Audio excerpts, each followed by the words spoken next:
From the StreamYard Studios on YouTube, this is Jeopnerdy. And here's your host, John DeMarco.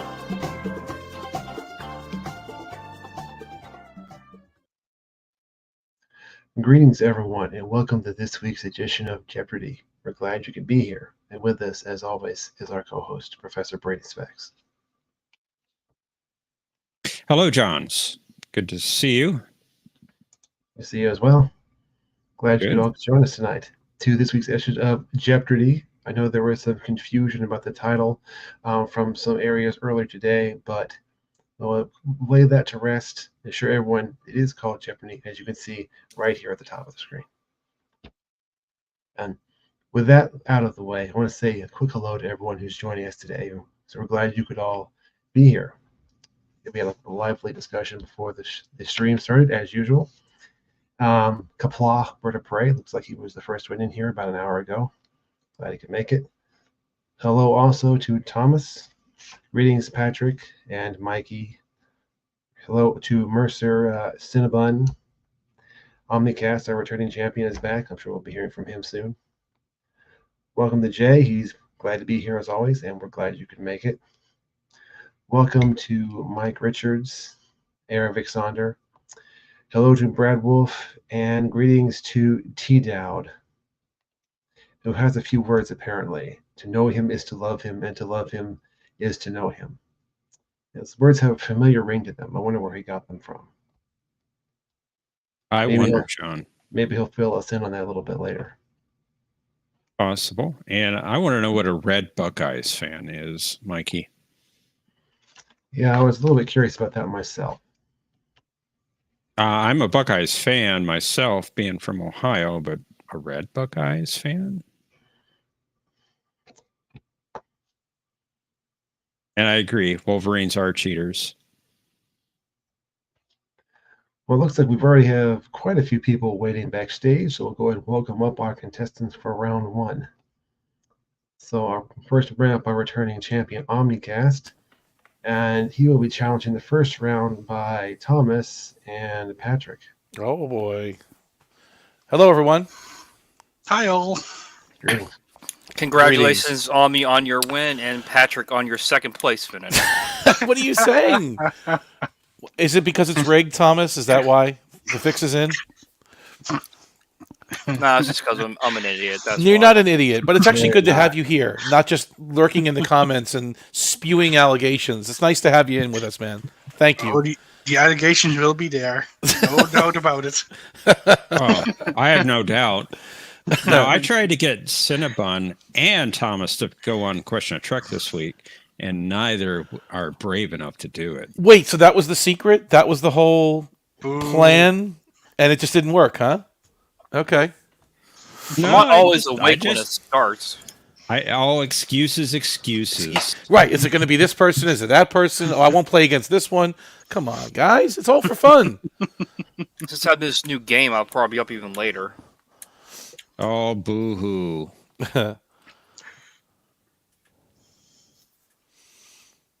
Sometimes you just have to make sacrifices. Indeed. I had to make a sacrifice myself this weekend, and I'm going to wait until Mercer gets up here to say what that is. The needs of the many. We know how that goes. Definitely. And T. Dowd's out there, another Question a Trek captain in the comments. Love for him to join us as well. He's hosting tomorrow. Oh, is he hosting? Okay. He is hosting, yes.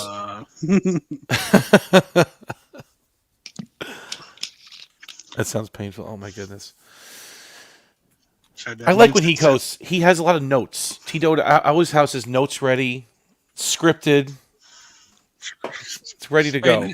Now, wait a minute. I hosted a couple weeks ago, and it was scripted. No, well, it was. You make it look easy, though. You know, I mean, well, you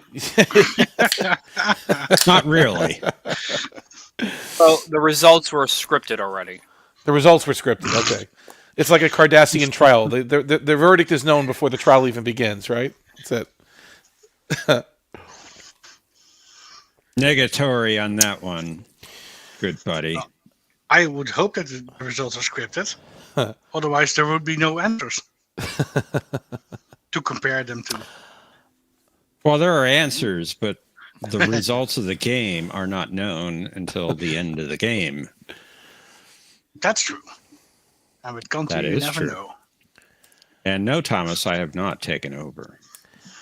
And no, T, I was trying to give you a compliment, actually, so I'm not looking like you're struggling. It's fun watching you host. Well, in comparison to me, apparently you are struggling, but that doesn't mean you are truly struggling. You're doing very well. It's just I do it better. Oh, I can't. It's I a competitive think- bunch. I think. I think that's what he was saying. Maybe not. Maybe I got it all mixed up. Forget that. Iron sharpening iron. That's true. That's true. very true, John. Very true. You do great, T. Dowd. You know, I love you, Mr. T. Yeah, let's reset that. Reboot macht alles gut. Well, are the three of you ready to play? Ready. Yep. Thomas? Why not? Why not? Let's play Jeopnerdy. Don't be too excited.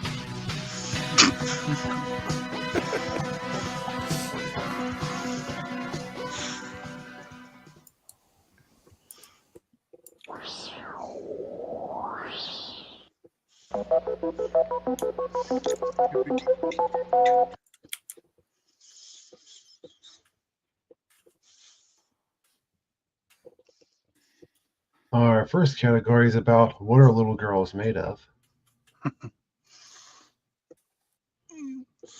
Farragut quotes. I'll be looking for you to identify the episode or the movie. The visual category is DS9 characters. Dads. In this category, I have to give me the name of a character and you telling me the name of their dad. And finally, sci-fi captains. In this particular category, I'll be providing you the name of a captain, and I want you to tell me which science fiction series they are from. Ooh. Interesting twist. Okay. All right, Omnicast, returning champion. That does not sound familiar at all. You get to go first. Jeez. Farragut quotes for 500. The Farragut will get there the day after tomorrow. You want the episode, right? Yes, What is Nor the Battle to the Strong? that is correct. Or Fast the out of Strong the to gate. the battle? And congratulations. It's not over yet. The game yes, it is is. not done. We do not know who the winner is yet. Patrick, it is your turn. Let's go with Dads for 500. 7 of 9.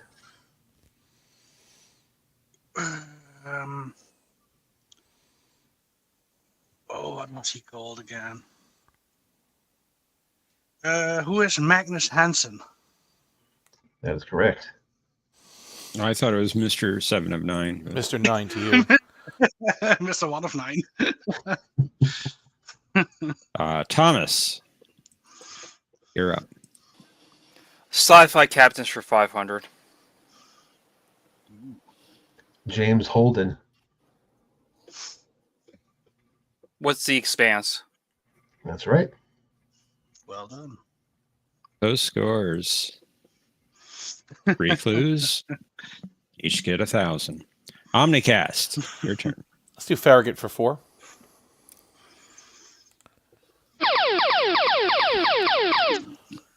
All right, you got the daily double.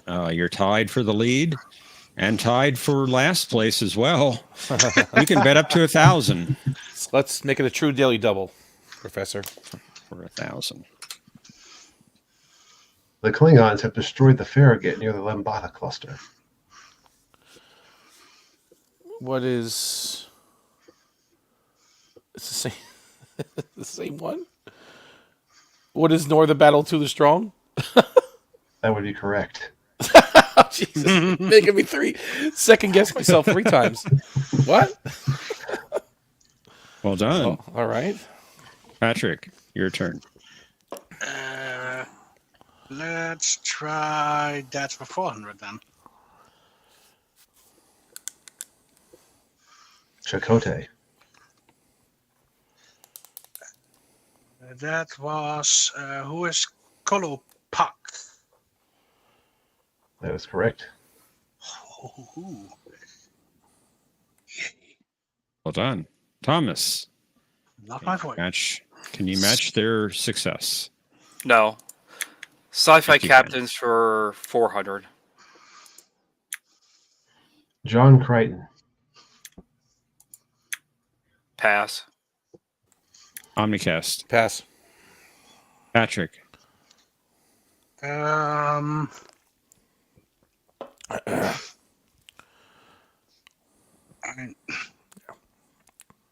No, pass. Pass. Wow, no one got Farscape. Never Oh, watched man. it.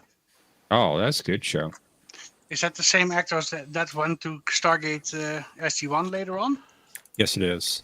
Ah, And he was in an episode of Doctor Who. Stargate what? SG-1. What is that? It's just the movie. No. Don't go there. No. Omnicast. You've got a slim lead. It's your turn. Let's do Farragut for 3.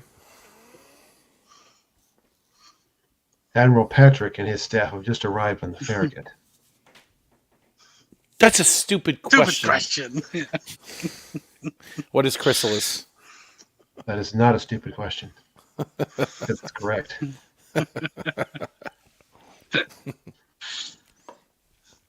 Very good.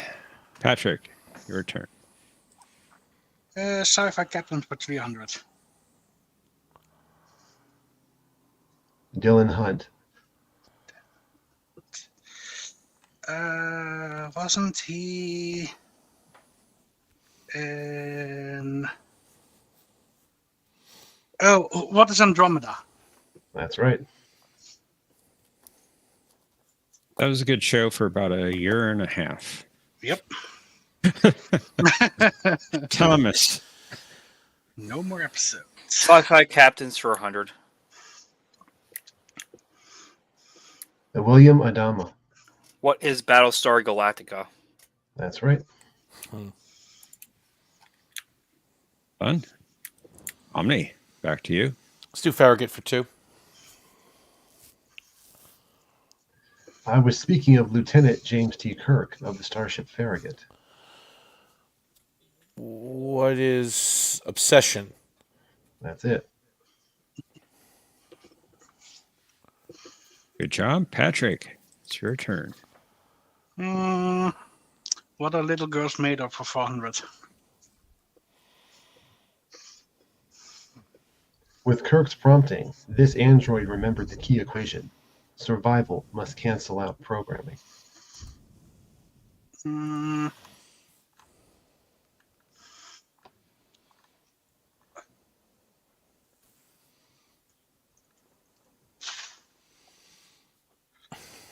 Oh, man. Pass. Thomas. Pass.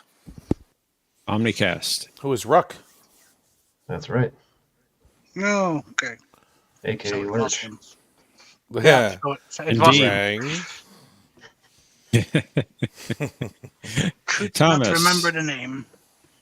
It is your turn. Sci-fi captains 200. Malcolm Reynolds. Pass. Omni. Pass. Patrick. This one I know. What is Firefly? That's correct. Well done. Also a very good old series. Was a good series. Yeah. Omni. It's your turn. Let's finish up Farragut for 100. Picard to Farragut. 2 to be mod. What is Star Trek Generations? That's correct.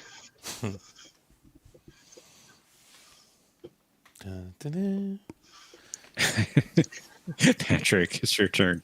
Let's do that for 300. Quark. Who is Keldar? That's right. Yeah. Got a tight one going here. Thomas, your turn. DS9 for 100. Who is Morn? That's it. Or Frank, as we know him. Running his mouth as usual.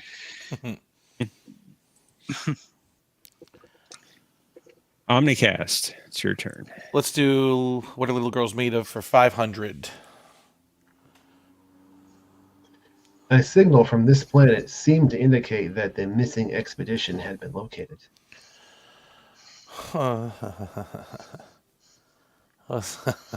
Pass. Patrick.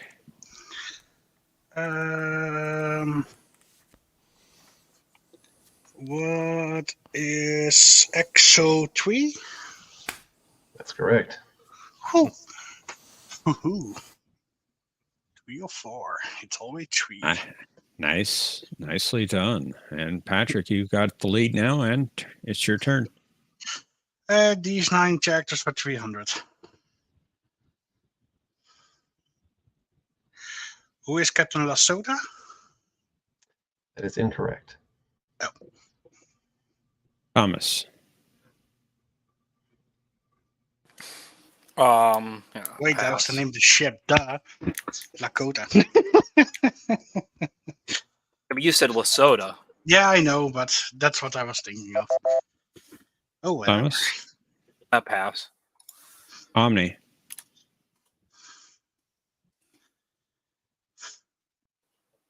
Omni. I was muted. Who's Captain Bentine? There you go. Yeah, that was it. I said Leah Brahms at first, but I was muted. So the joke didn't come across. That's what I said when I first saw it. This reviewing the questions. Nice one. All right, Thomas, your turn. DS9 500.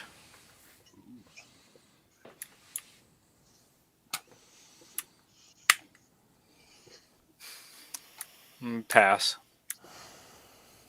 Omni. It's tricky because he had an. Is it the same guy? No, not in red. Wow. I'm just going to take a guess. Chakotay. Who is Admiral Chakotay? I'm afraid not. Oh. Patrick. I have no idea. Pass. Admiral Todd. But he played Chakotay, didn't he? In the red uniform. I don't know if it was the same actor or not. I know this guy was the one from, he was in Star Trek 6. He was the Starfleet Commander-in-Chief. Giving the lecture. Oh, right. Yeah. But he played 2 admirals. I know that for sure. Yes. No. Not on DS9, though. It was Next Generation. Oh, well. He only played 2 characters, Commander-in-Chief Bill and Vice Admiral Todman. Okay, then I'm wrong. Pardon me. According to Memory Alpha. Now, Memory Alpha has been known to be wrong. And I still heard Chakotay. That's not Chakotay. Well, it's like Chakotay or something, but it's probably a similar looking actor. I got it mixed up. All right, Omni, it's your turn. DS9 for 4.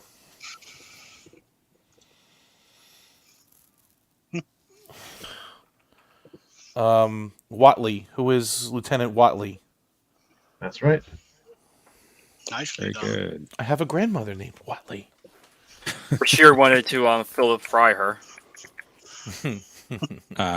Patrick, it's your turn. That's for 200?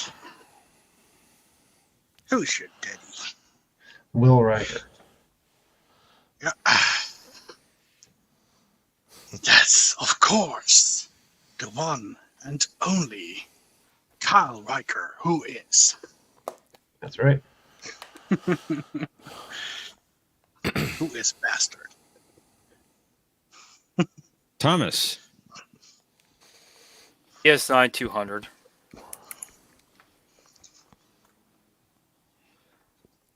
Who is an Auburn Tane? That's correct. You got that quicker than I did. I had to Jarek's think about it dad. for a few seconds. Omni, it's your turn. Let's do what a little girl's made of for 300. In response to a question from Spock, Kirk observed that this doctor was never there. Who is Raja? Raja Corby. That's right. Well Why done. not? It's Raja. Patrick, it's your turn. Let's finish that for 100. Jonathan Archer.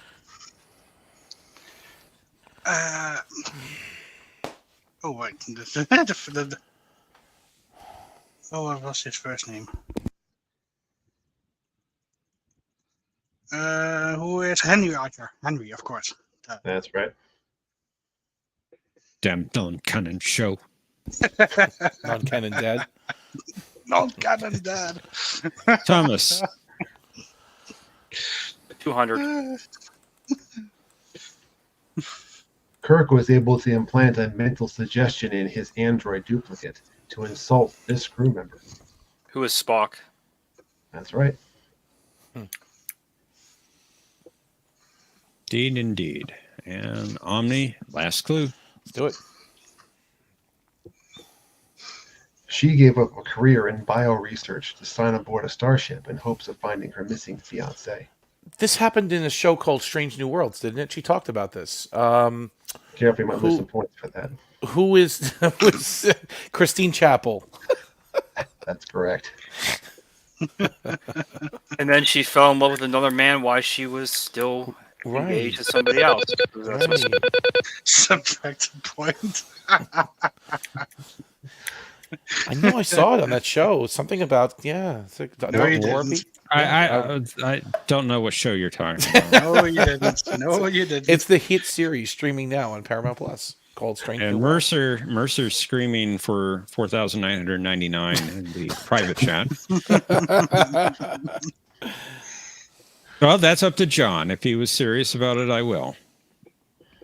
I'll give you one warning.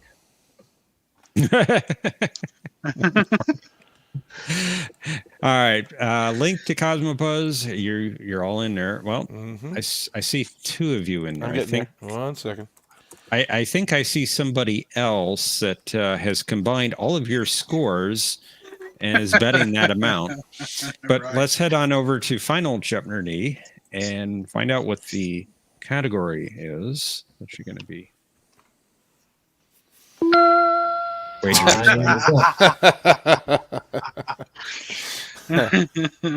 Make it yourself. Time's up. This is 1 year I'd like to forget.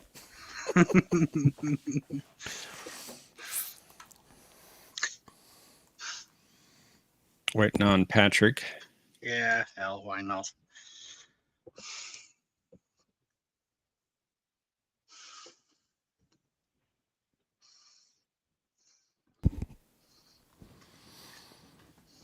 Let's reveal our clue.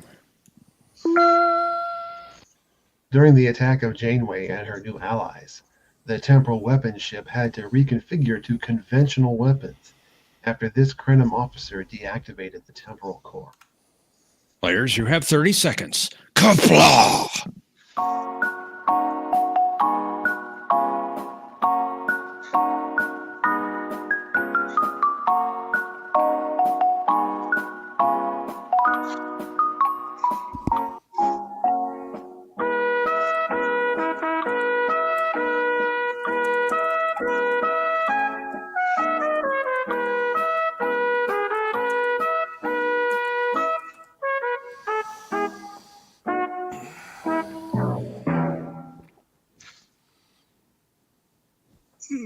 Just making sure, Patrick. Yeah, did you?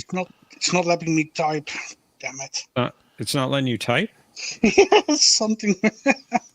Um, Oh, there it is. Do you see my answer? It disappeared on me, Omni. Do you need? Okay. Do you see my bet at least? Did you get that? Yeah, I did get the bet, but All right. I don't know why your answer disappeared. It was Omni, there. Omni got it right. Just give him the points. Let's keep going. You get it now? Yes. Because my score was still there when I typed it in. Something Yeah, must have happened. Yeah. I forgot to clear it, but it should have okay. still let you.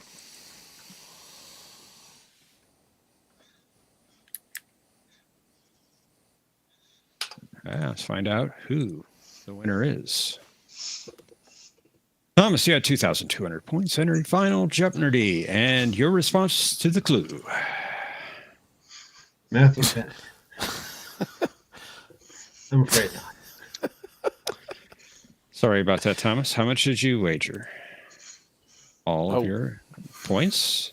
Sorry about that, taking you down to 0. Thank you for playing. Patrick, you had 4,000 points, second place. What was your reply? With Anorak. No, it isn't. Well, it's true Jones. that Anorax is not correct, fortunately. And Couldn't remember how the much, name. How much was your bet? Almost. 3,999, taking you down to 1 point. Let's see if that'll be enough. We'll see. Omnicast, you had the lead at 5,000 points. What was your reply? He said Obrist. That is the correct response. Nicely done. That was his name. Well done. Well And done. your wager, 3,001 points, giving you 8,100 points. Yeah. And I think I knew it didn't Omnicast matter. is the winner. I Good knew game, it guys. didn't matter. No, it did. Told you It- my Yeah. prediction was right. Yep. Yeah.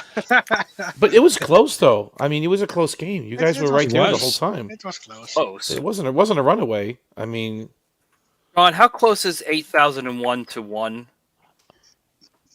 Well, before it's the final. Jeopardy, It's final. it was- Yeah, you bet it all. In the final, you go to 0.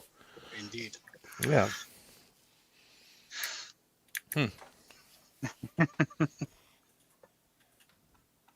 No, that was good. Good questions, John, as usual. Really good. Thank you. It was a very good round.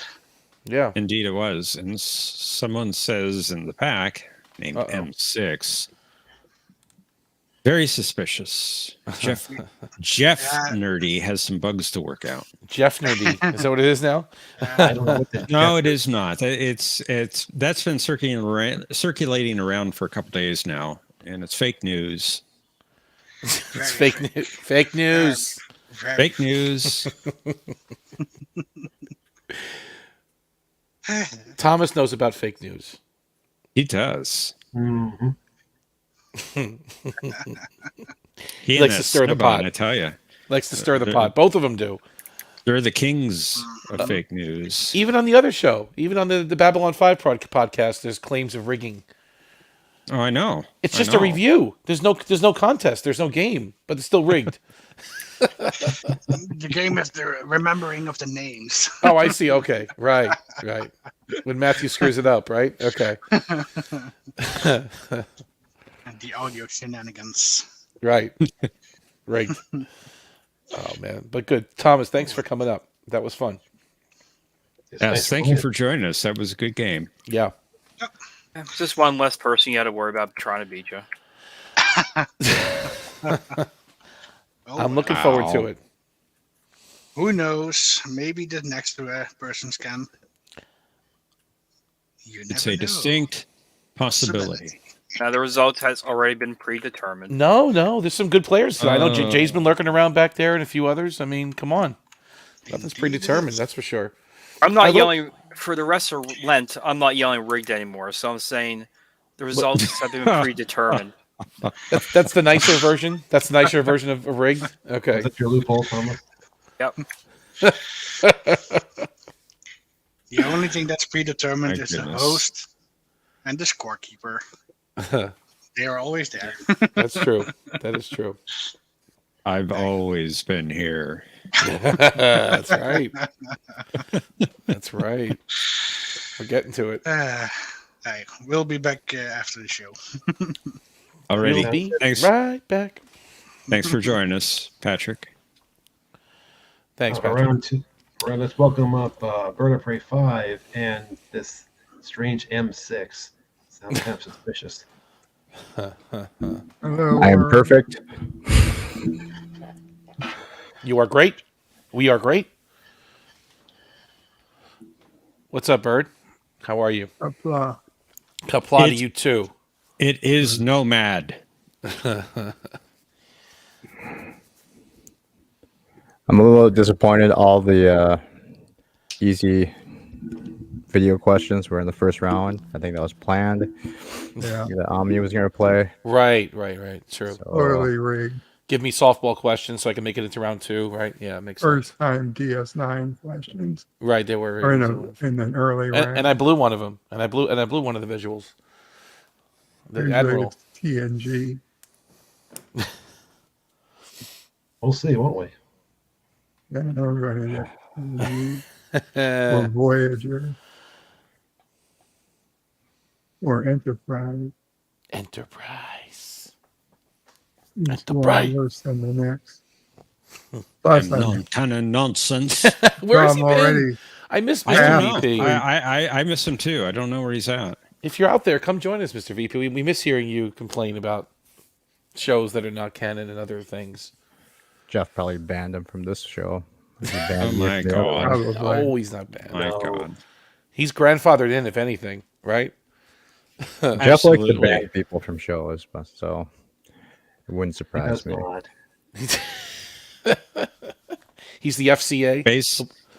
Baseless allegations. It'd make a good Ferengi. I don't have the lobes. You know, they have surgery for that now. No, thank you. Okay. Go to Vulcan. They're doing wonderful things over there. Are you all ready to play? Let's go. Nope. Well, Might too as bad, well. because we're playing Jeopnerdy. Definitely. Jeopnerdy.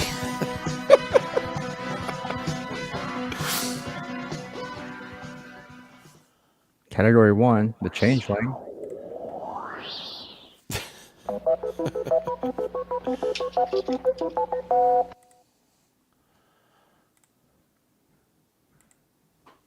Category 1. The Return of the Archons. Ha! Ah. Close. Picard Ready Room speeches. This is going to be an audio category, and I want you to identify who Picard is giving the speech to. The visual category is DS9 episodes. There you go, Bird. Moms. We identify the mother of the given character. And finally, sci-fi first officers. I totally did. Sorry. Go ahead. I totally did not see the last two categories coming. Liar. Liar. All right. Omnicast, you're first up, returning champion. Let's do Picard Ready Room for 500. Identify the character being spoken to. We are here only to help guide you into a new era. I can assure you, we will not interfere in the natural development of your planet.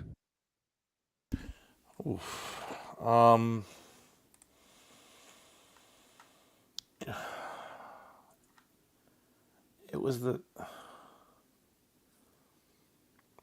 I don't remember his name. Pass. Bird of Prey 5. It's a good one, Yeah. E. but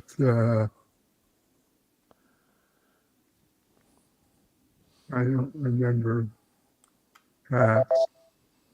M6. Play it again. We are here only to help guide you into a new era. I can assure you, Timer. we will not interfere in the natural development of your planet. You got an answer? Go ahead. Nope. The episode where Riker was Right, it's first forced contact. to bang that alien woman. Right, Chancellor Durkin. I couldn't think of his name. I knew the episode. All right, Bird of Prey 5. It's your turn. Tuffy. Yes, 9 episodes for 100.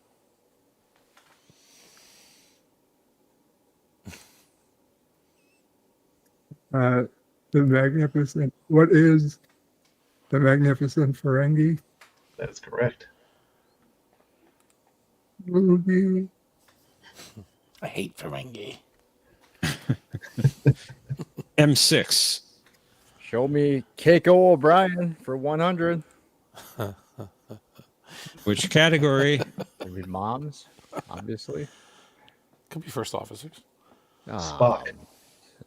Who is Amanda? That's correct.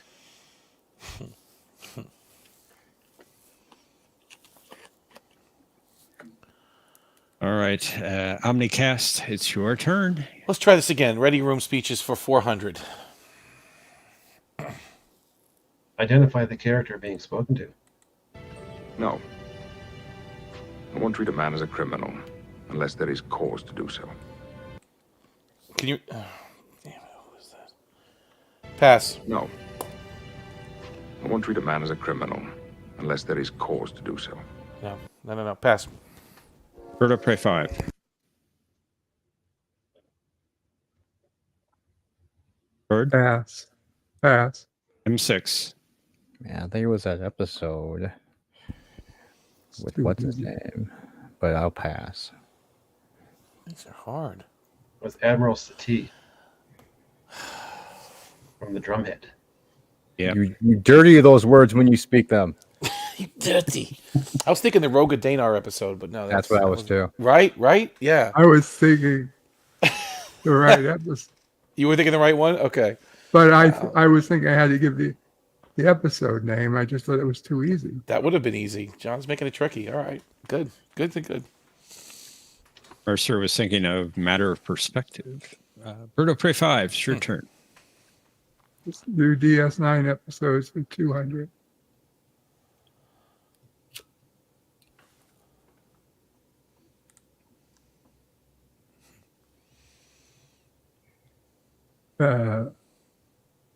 What? You're looking for the name of the episode.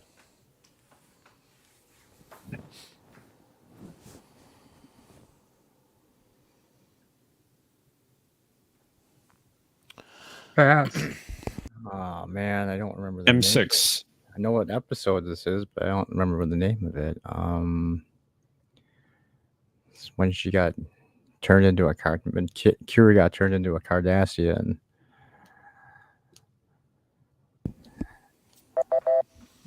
Omni. What is Second Skin?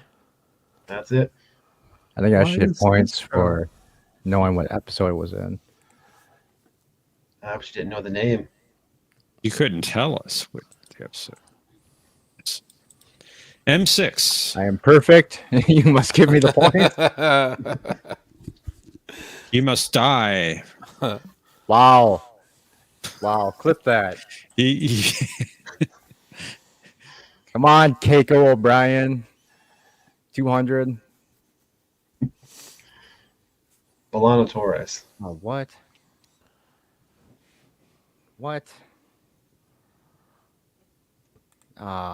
No. I think it started with like a B or something. No, I have no idea. Pass. Omni. Who is Miral? That is correct. It's a stupid name. And it's your turn, Omni. You got the lead. I'm going to get one of these in this category. Picard speeches for 300. I'm determined. Self-determination is irrelevant. Identify the character being spoken to. Living is making choices. Now, you ask me to believe that if I make a choice other than the one that appears in your history books, then your past will be God, I know this one. irrevocably Pass. altered. I don't give a damn about your past. Who is Rasmussen?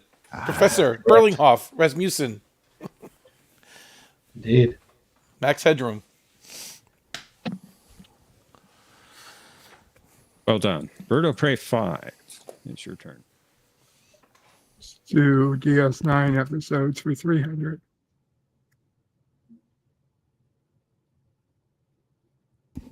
Gotta make that bigger. What is that? Oh God. What is the visitor? That's right. Good.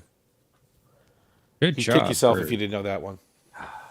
Oh, powerful episode. Oh yeah, it's a good one. M6. Moms is stupid. Let's go with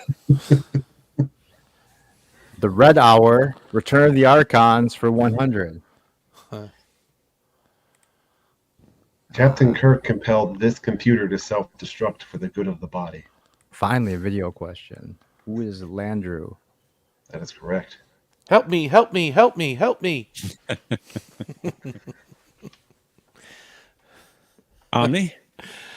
All right, this category looks fun. Give me Archons for 500. Let's do this. Oh, didn't see that coming. That wasn't rigged or anything. All right, Omni, you have the lead, 200-point lead over Bird, and you can bet up to 1,000. Let's do a true daily double. 1,000. This sociologist remained behind on Beta 3 with a team of experts to help restore the planet's culture to human form. What was his name? Rasmussen. No. What was his name? With an L. What is Lindstrom? Nicely done. Who is Lindstrom? Lindstrom. Well done. Working me tonight. Okay. Wow, someone can Google fast. Not me. Bird of Prey 5, it is your turn. Others maybe. DS9 for 400.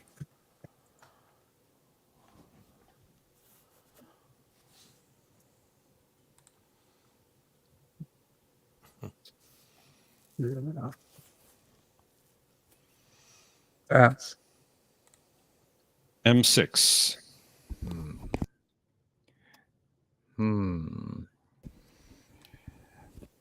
Oh, it was the one with the people with like the weird girls on their face. What the hell was that called? Omni? What is the quickening? Yeah, that. That's what it was called. Sure looks like he's about to sneeze. Achoo! M6. We're taking Your turn. away the Picard Reddit room for 200. Identify the character being spoken to. We'll I can see. think of no crueler irony than that you should destroy this young woman, whose only crime is that she's too human. Who is Q? That's correct. That's a good one. Nicely done. Easy. Yeah. Omni. I had to think about that one. Let's do Archons for 400. The second landing party claimed to have come from this location to attend the festival. Pass. Bird of Prey 5.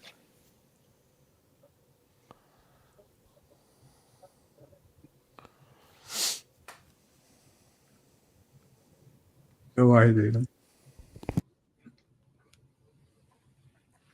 Pass. M6.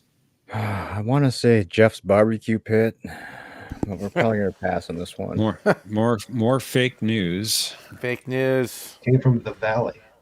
That's where Jeff was barbecuing. Right, the valley. I don't live in the valley. Bird of Prey 5. It is your turn. Gag me with a spoon. Do moms for 300.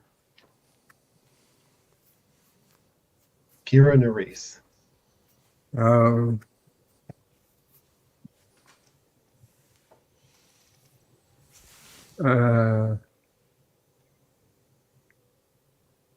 Derek's sidekick. Not Derek, the cops. It was easy.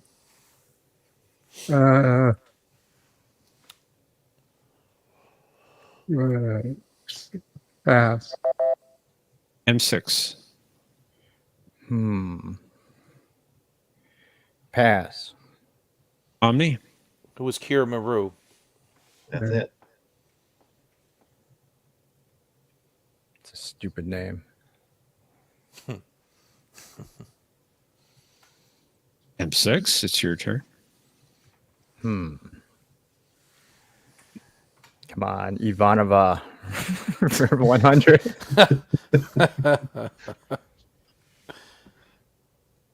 Yeah. What is Babylon 5? There you go. There you go. That's good. Well done. Omnicast, your turn. Let's do moms for 400. To Paul. I don't remember her name. Pass. Birdo Prey 5. Pass. 6. A non-canon character, so it doesn't matter. We'll pass. What was It's her not name? Discovery. Talas or something? What was it? Teles. Yeah. So, no, I don't think that's the answer, Brad. What did Brad say? Oh, jeez. Birdo Prey 5, it is your turn. Do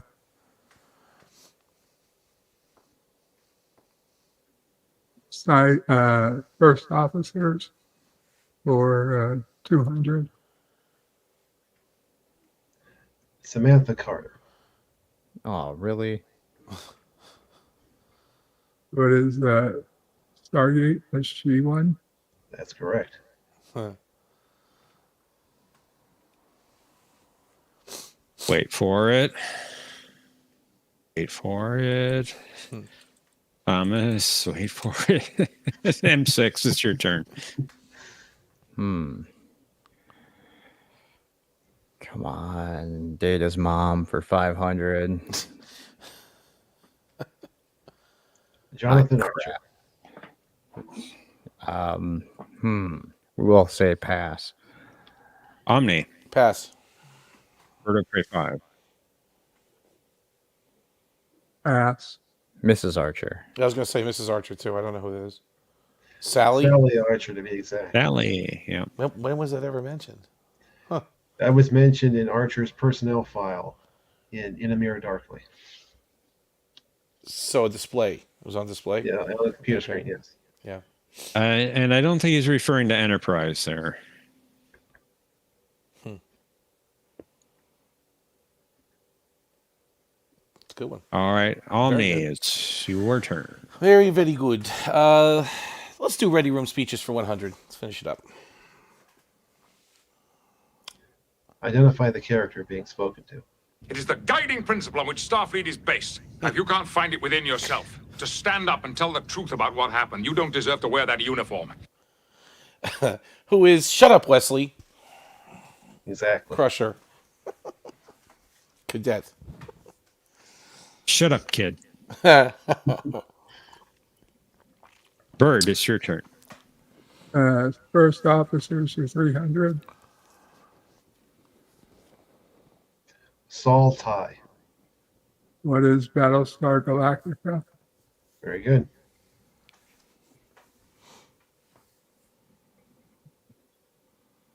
M6. Oh, fine. DS9.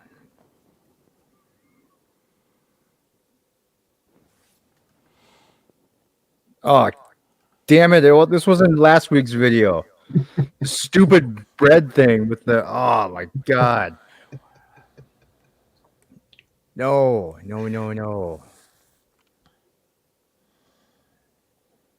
Oh, it's just dumb.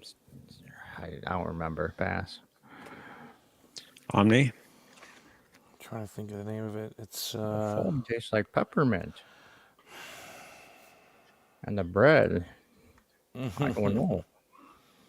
I'm gonna say what is for the cause. That would be an excellent response. This is important. Yep. Good job. It's your turn also, Omni. We are the Archons. 300. After another day's work talking a computer into oblivion, Kirk advised members of this profession to look for another job. Who who are the lawgivers? That's right. I like the way you worded that answer. That was very good. Talking another computer into oblivion. That's about right.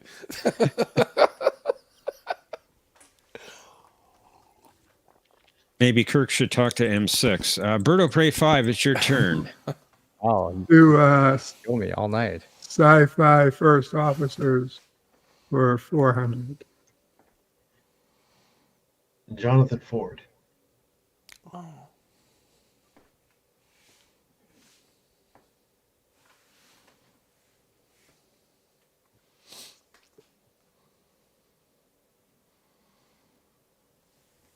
No, nothing. Pass. M6? Be like Matthew and say that this is a guy that invented the automobiles, right? Pass. Omni. I actually know this one. What is Sequest? DSV. Yep.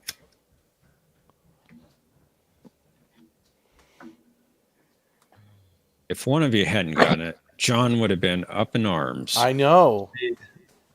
M6, it is your turn. I don't watch shows with dolphins in them.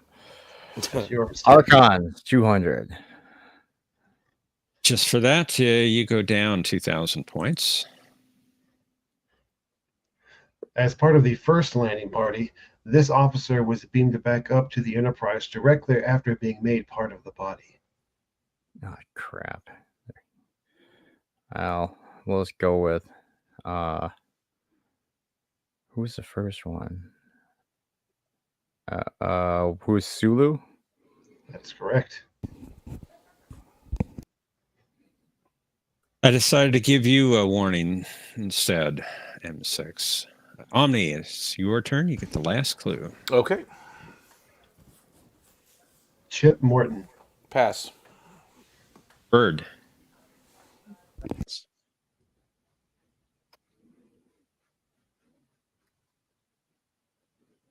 I pass. M6. As Matthew would say, this is a guy that created a giant salt empire. But we'll pass. Morton Salt. Yeah. Voyage to the bottom of the sea. Oh yeah. I had no clue on that one. Not even Yeah. a real show. It is a real show. Right. Same link for Cosmo. I'll put it into private chat again. And let's head on over to Final Jeopardy. How much you would like to 1,400. bet on this category? That's Chronoworks a waste stock of about time. to crash.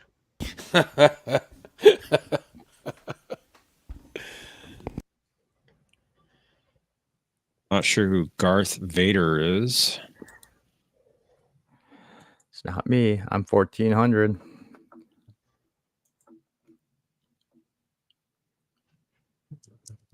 Always having a smart aleck going into the Cosmopause every game. Yeah, people should stop doing that. Yeah, M6. People should. Of I don't know what you're talking about. course you don't. This time I did clear the text entry boxes. Let's reveal the clue. Mr. Dunbar, come on. Janeway had to reconfigure a torpedo for manual launch to stop Starlink from taking this time ship into the future. Players, you have 30 seconds. Kapla.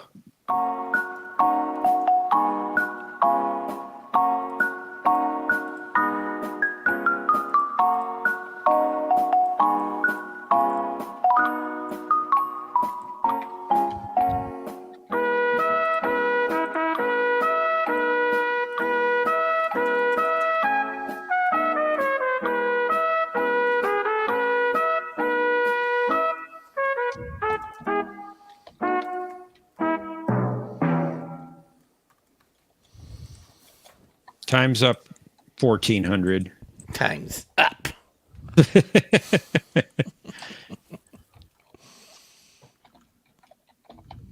I need you to stop typing, please.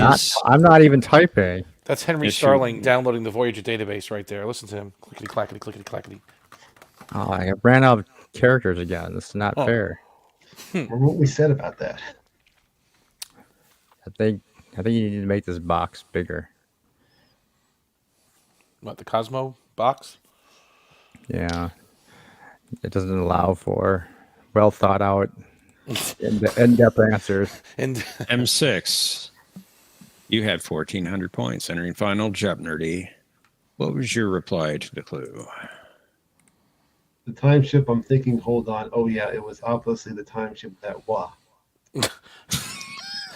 That is incorrect. How much was your bet? sounds like a paradox. All of it. Down to 0. M6. Birdo Prey 5, you had 1,800 points entering final Jeopardy. And what was your reply? What is the USS Relativity? Not a serious answer. Okay. Well, you're kind of on the right track, but unfortunately, that is incorrect. I was correct. You were incorrect. The Aeon. But I was correct. Oh, never And A that mind. leads was to an B, B incorrect leads to answer. C. You bet 200 points, taking you down to 1,600. Tricky. Or does it bring me up? No, it does not. Omnicast, you were in the lead of 4,400 points. What was your reply? The Aeon. That is correct. See, that's what I said. It was obviously the I Aeon. spelled it wrong. I also had Eagle that Scout. answer. And how much was your wager? 400 points, taking 4,800 points. And I think you're the champion again. I had that answer too, but you guys cut me off again. You were cut off. You would have wrote Yeah. that? Yes, because he couldn't fit a 4-letter word into his response box. I was trying to be thorough in case you guys didn't understand what I was talking about. Well, you had thinking, hold on. Oh, yeah, it was obviously The you didn't need all that.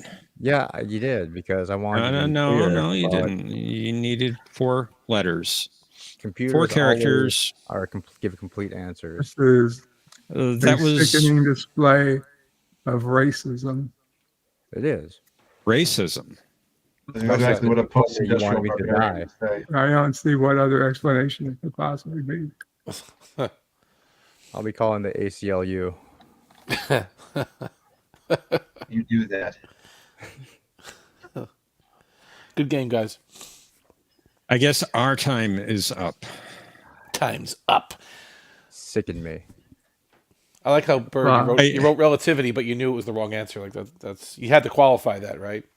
Yeah, I didn't want anybody to think I Yeah. really thought it was the relativity. I guess you're going to have free time on your hands on Saturday evenings. If you're going to just take us down like that. I guess we Don't lost worry, him. I'll M6 come for your self-destructed. Sunday show as well. Oh, I'm sure you will. Although I think you'll have international laws there because, the host is from the United Kingdom. Whatever. We've won wars with the UK before. Once or twice. Got lucky. Second time. We got Definitely lucky. the second time. Definitely the Oh, second wow. time we got lucky. Yeah. We I see did. somebody- We were losing that I see war. somebody else 1812. hates America. No, I'm reporting accurate history. We were losing that war. Yeah. Oh boy! Didn't the French come in and help us again on that one? 1812? Oh no, they were. Wow. Oh, Yeah. this entire panel hates America. Okay. Goodbye. I did not say that. Thanks for playing, Bird. Thanks, Bird. Take Good care. seeing you, Bird. Good to see you. Yeah, Bye. as always. Okay. 1-800 Herman. 1-800 mattress. Leave off the last S for savings. Now let's welcome up our contestants to challenge Omnicast in round 3. Let's welcome Mercer, and looks like Patrick will be joining us again. Mercer. Mercer. Can you hear me? Hello. Yes. That was No, we unexpected. cannot. We cannot hear you. I'm here, sort of. How are you, man? Well, I'm glad you're here, but I can't hear you. Can you hear me?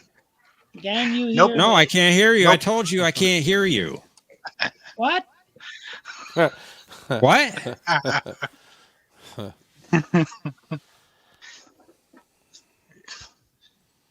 So I need to, now that Mercer is up here, I need to tell you about my sacrifice this week. Yeah.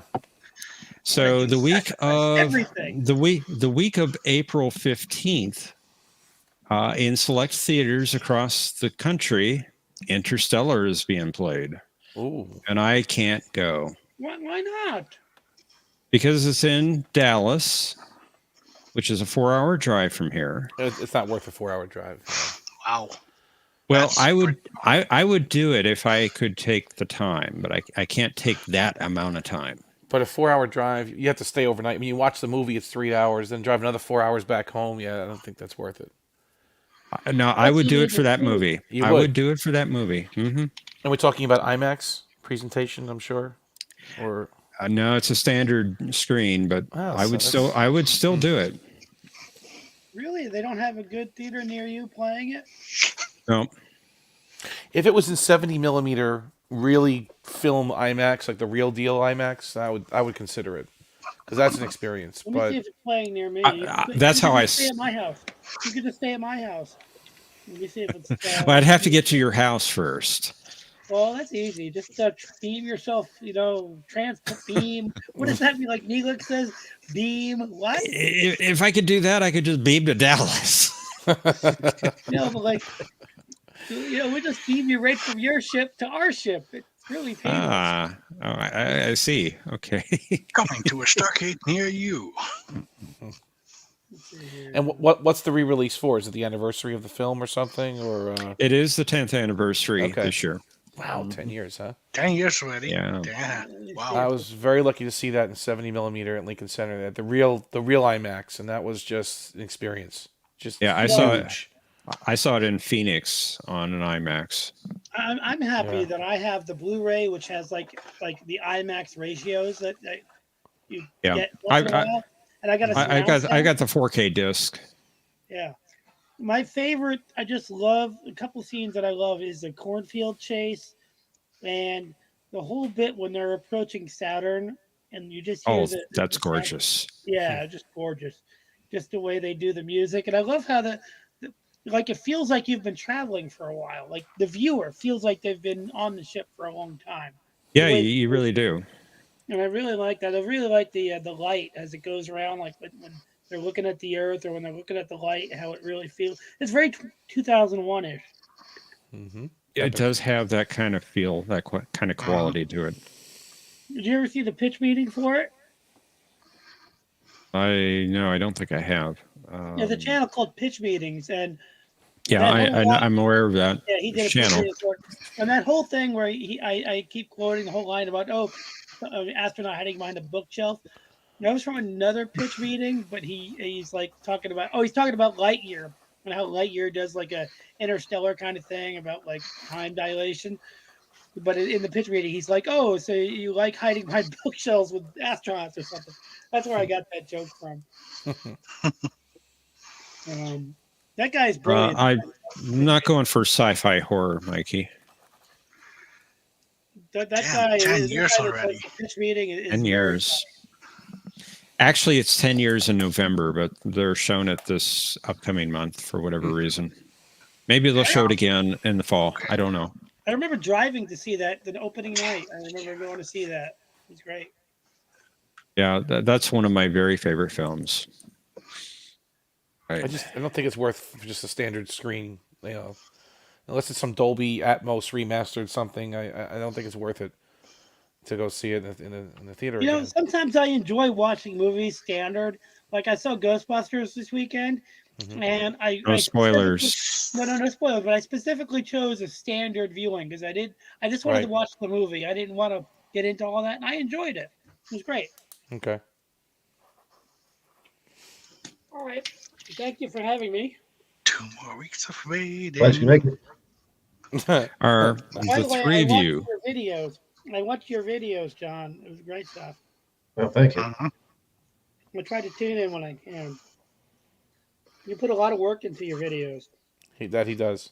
I tried. Yes, he does. All right, you three, are you ready to play? Let's do it. Yeah, Yeah, rematch. maybe not. Maybe Too not. bad, because we're doing it. Let's play Jeopnerdy. We were doing it, really? Where's the vice president? We don't know. Look at those laser special effects. Lasers. Laser. That's a cool word, laser. There's a category called laser. It's going to be the last category of the game. Mud. Oh It's boy. going to be the last category, laser. I love that episode. It's a good Me one. too. I just haven't seen it in 30,000 years. 18 quotes. You're going to be identifying an episode or a movie that the quote is from. Our visual category is about DS9 ships. Step Brothers. Foster children. I want to You were mention kind of on the right track. I want to mention parent or parents. I don't want to know who they adopted. And And lasers. finally, sci-fi doctors.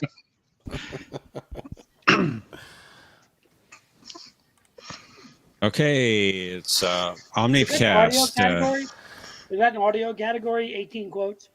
Unfortunately, not. Oh, I love those. Is Omnicast. is the ships returning a visual? champion. Thank you. Is it a visual category? DS9 ships or no? Yes, it is. Yeah, It is, all right. that middle column has always been Oh. visual. Unless it's not. Unless there's these I don't think you've ever had a non-visual on the third category, have you, John? I don't believe so. A non-visual visual. We'll check. I'm going to check. And I'm going to come back. I'm going to win bonus points finding out. Oh, okay, you do that, Mercer. See if Be you back in make- 5. Let's do Omni, go. I'm here. DS9 ships. Let's do it for 400. No. I'm gonna make that bigger. Pass. I made it as big as I could. Mercer. What is the Yancey Keon? That is incorrect. Darn. Patrick. What is the Ganges? That is also incorrect. It's the one Bashir blows up, right? The Yukon. Yeah, the Yukon. Yeah, I was thinking about that, but I thought maybe it was the Yancey Keon. I guess they didn't want to blow up an old Yahtzee! Oh, sorry. Yahtzee. Mercer. It's your turn. I'll take Foster DS9 iMud ships for Sci-Fi Doctors for 500 points. Jesus. What? Error. I'll take 18 quotes for 500. You know, this might be our last chance to be alone for the next 18 years.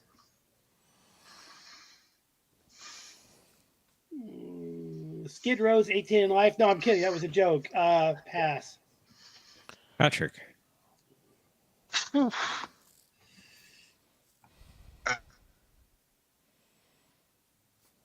I've completely no idea. So pass. Omnicast. You want to know who said it? I know the episode is from. Oh no, pass. I know it was Balana, right? Renaissance Man. Yeah. John, you know I don't watch Voyager. Oh, that's why here. John, I do know that, but I didn't know you were going to pick that. John. Was it Balana or Tom? Who said that, John? If you don't mind. I think Tom said that. Tom. Okay. Patrick, it's your turn.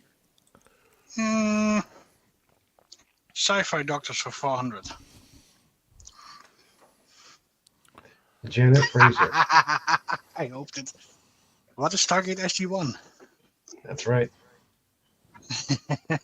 Although I Wait. thought that this one was the 100 question. Or her. Right, wait for it. Wait for it. Thomas. Omnicast, your turn. Let's do DS9 ships for 500.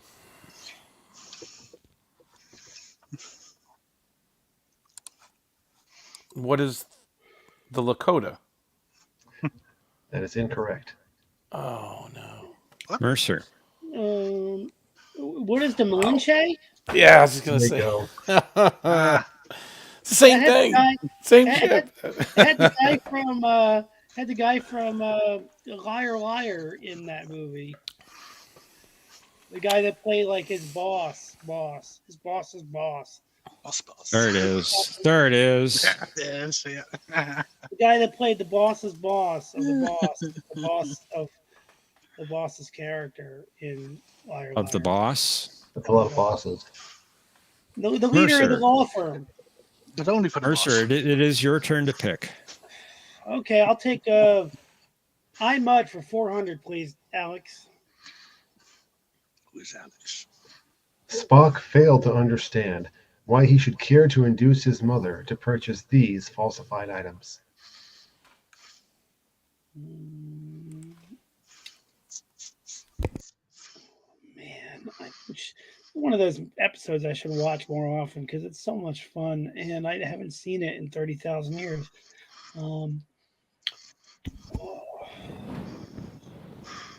I'm gonna pass because it's gonna kill me. I'm just gonna pass. I'm just gonna. Patrick.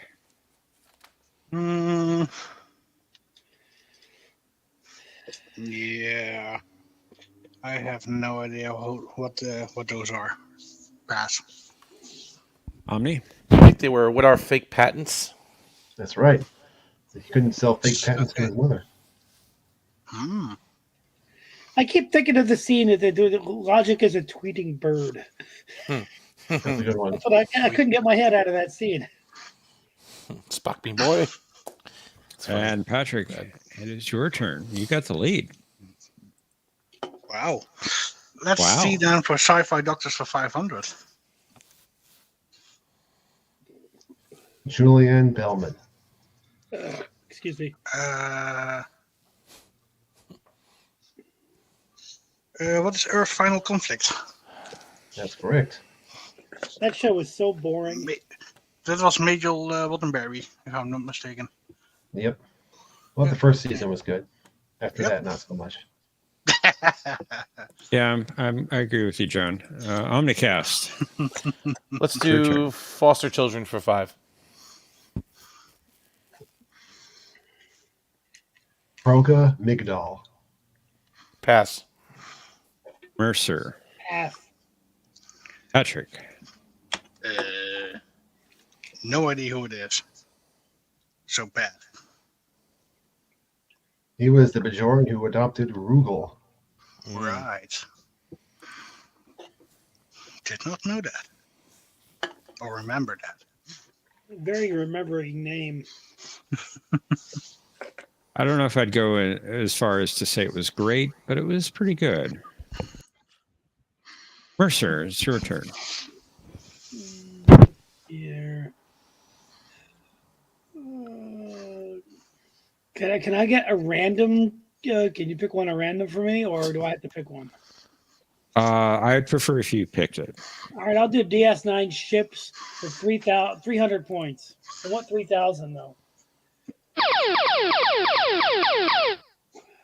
Well, you got the daily double, and you I'll go only have 3,000, please. well, the maximum you can bet is 1,000. All right, I'll go with 500, please. 500. I knew this. Let me just think of it.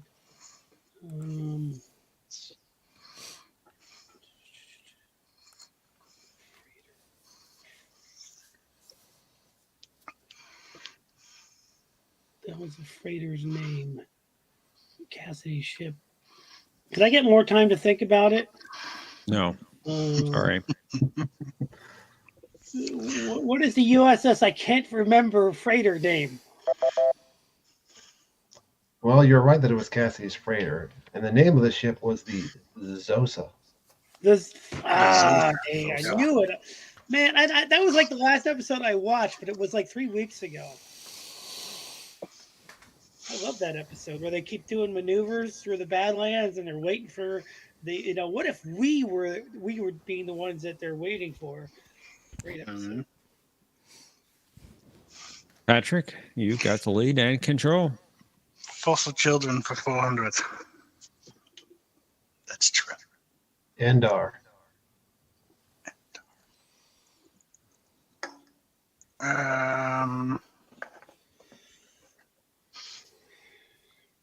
Nope. Pass. Omni, Who was he the foster parent to? Is that the question? Yes, Who is Jeremiah Rosa? that's correct. If nobody knew that, I was going to have to do the Benar. No! Stop that! Omni, it's your turn. Let's do iMud for 500. 500. This was the classification for Planet Mud, meaning that it was adaptable for humans by use of pressure domes and life support systems. It's not M, is it? So, let's see here. I don't know. Pass. Mercer, Pass. I don't know. Patrick, This one I do know. What is Class K? That's right. Yay. class special K. That sounds like a cereal. Yep. Special Class K. What is cornflakes, John? Mercer, it is your turn. I'll do sci-fi doctors for 200, please. Stephen Franklin.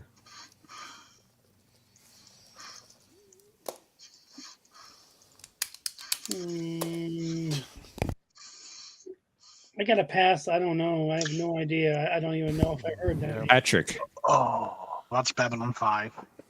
Indeed. Very I know trustworthy Strong- sounding name. Why do you keep strong, picking strong shows I don't name. watch? I like that name, Franklin. Frankly, I don't give a damn, Franklin. Wow. Wow. All right, Patrick. Let's do Sci-Fi Doctors for 300 next. Wendy Smith, a.k.a. Balana Troy.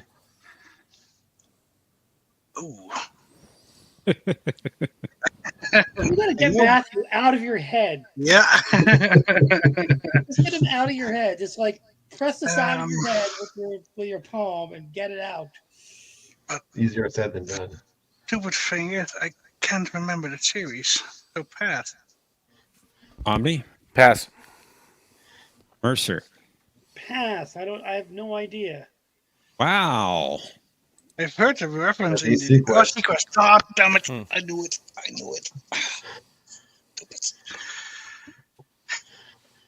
Okay, Omni, it's your turn. 18 quotes for Sorry, 400. Sorry. I'm ashamed. 18 minutes, 37 seconds in real time. But long before that, we shall all be children. Pass. Mercer.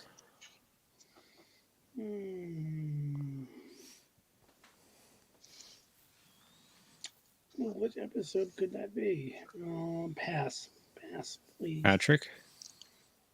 Oh man. What was the title again? Yeah, too late. You're out of time. One of the easiest animated series titles to remember, I think. The counterclock incident. Cock the clock, yeah. You know, I don't watch that show. Smelled John. like the animated series. No, thank 3 you. weeks ago, I knew You watch it, it. and now I lost it. 3 weeks Mercer. ago, I watched it. Let's go with 18. No, let's go with foster children for 300, please. Lorg. Is this your anagrams category? It's not. I'm going to pass on that one. I've never heard of that name. Patrick.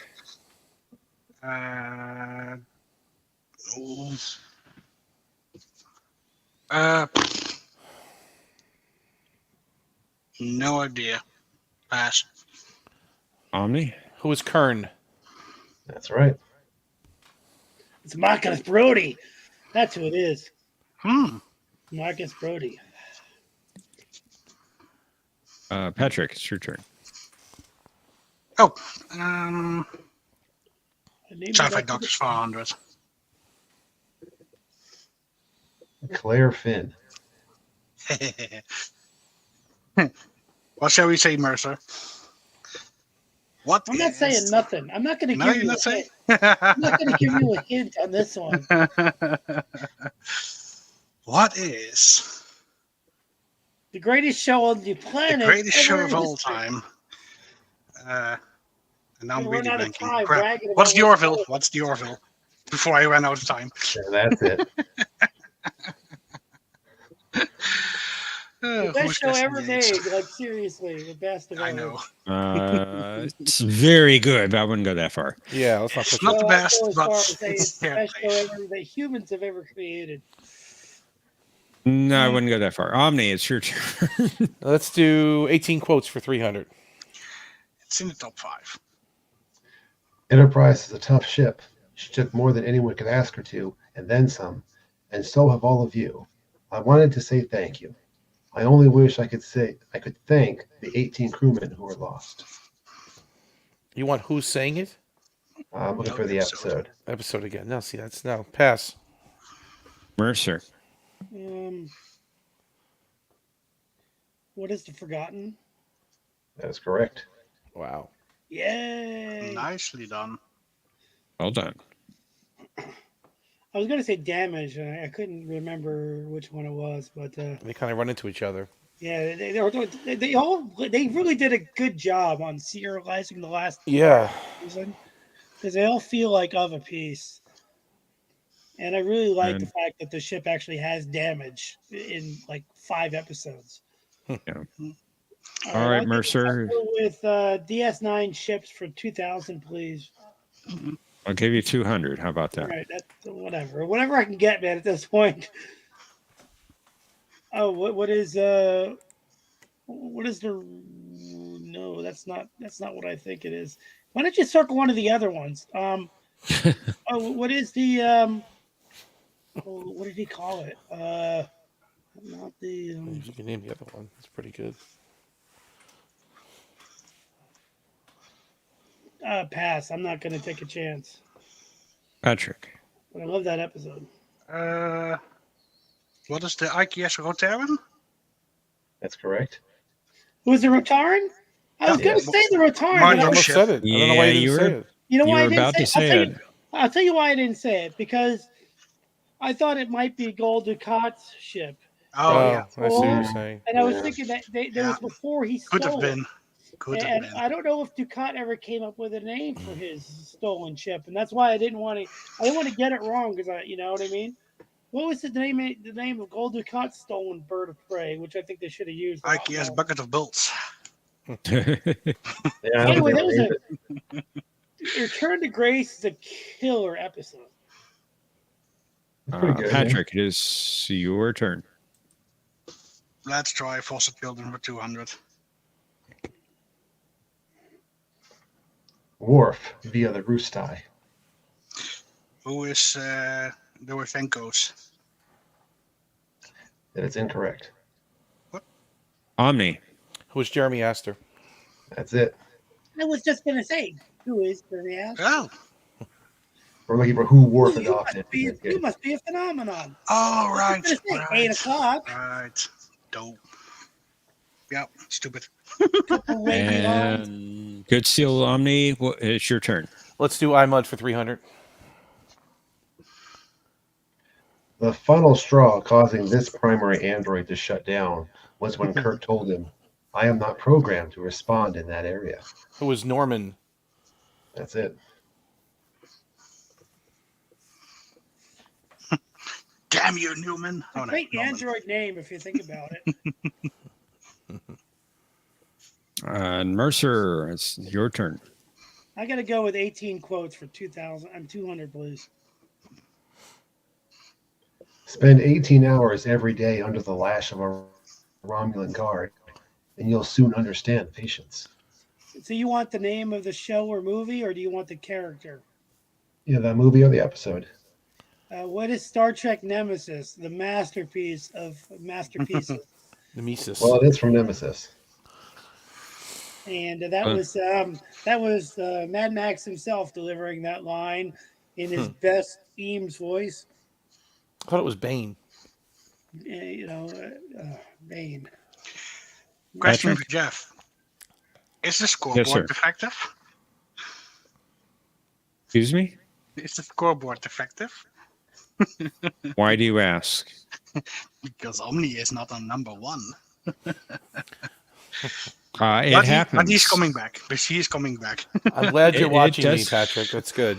It's good. It's good to keep your eye on what's coming. Hey, Oh, if yes. Patrick, if you're number 1, why don't you do your best number 1 impression? Red alert, Ray Shields.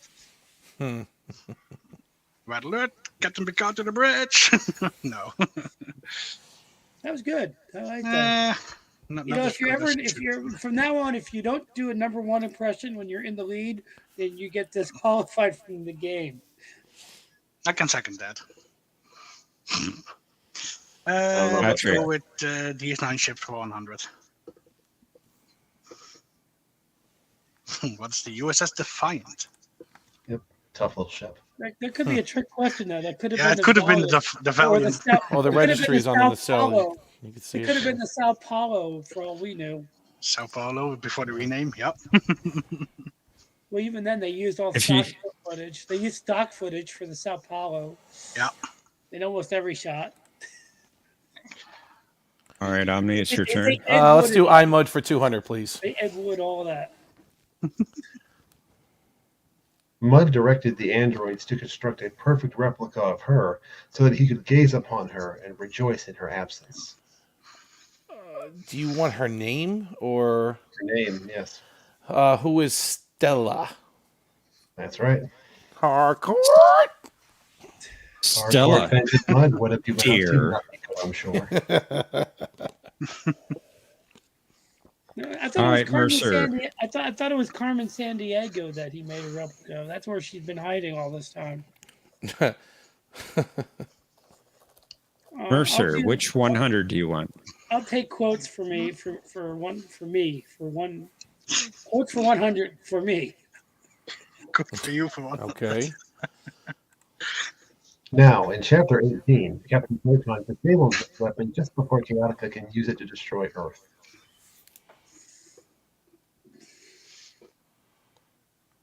I'm not gonna. I know what it is, but since I can't risk it at this point, I'm not gonna say. So I'm going to pass it to number 1. Number 1? Patrick? I know that it's me, but which one was it? You tell us. Pass. Pass. Omni. Pass. Oh. Bride of Bride of Chaotica. Oh, it's a I bride. was going to say Okay. that, but like I said, there's a few episodes where they did that. Yeah, no, I was thinking the same what thing. little points I had. Patrick. Foster children. Sergei and Helena Roshenko. Yeah. Who is Worf? That's it. That's why I went wrong. The first one. And the last And one. finally, Omni. Ooh. Yeah. Okay. To confuse the androids, this crew member pretended he wanted to die because he was too happy. Oh. Who is me?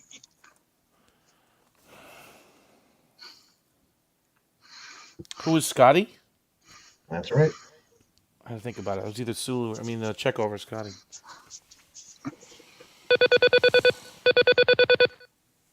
I just want to say that throughout the broadcast tonight, I've been getting an echo. Does anyone else hear it? I don't hear it. No. I hear it. I hadn't noticed Okay, it myself. I think it is coming from you, Omni, because Is it it's me? been present the whole evening, and you're the only one other than John and myself have been here all night. Indeed. I mean, I can mute my microphone. Does it go away if I do that? Hang on. Let's see. Yep. It did. It went away. So let me turn Yeah. my gain down. I put my gain up to hear the audio quotes. Let me kill it a little bit. Sorry Okay. about that, guys. That's okay. Yeah. There's All no right. apology. It's inexcusable. I should be good now. Okay. Thank you. You're welcome. Sorry about that. And Cosmo Buzz link in the private chat. Let's head on over to Final Jeopnerdy. Consider how much you'd like to bet on this category. Time to take out the garbage. Janeway all around. That's right. These are good. I like these. Thank you. Very good. Well, I gotta actually do something now. Yes, you need to go to Cosmo Buzz, please. You have points. Indeed, Mercer does. Yeah, I gotta. And the only one I'm seeing so far is Patrick. There's Omni and Mercer. All three have shown. I'm afraid I can't do that, Mercer. An extra 0. I can't say what I can't do. Nice try, Patrick. Nice try.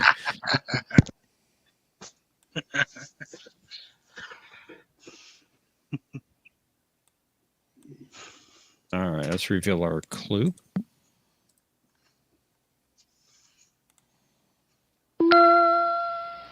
On Voyager's way out of the void, several torpedoes into the cargo hold permanently ended the export business of this Malon. Players, you have 30 seconds. Kapla! That's the most flaw you've ever been, except for last game. I love it. I love it.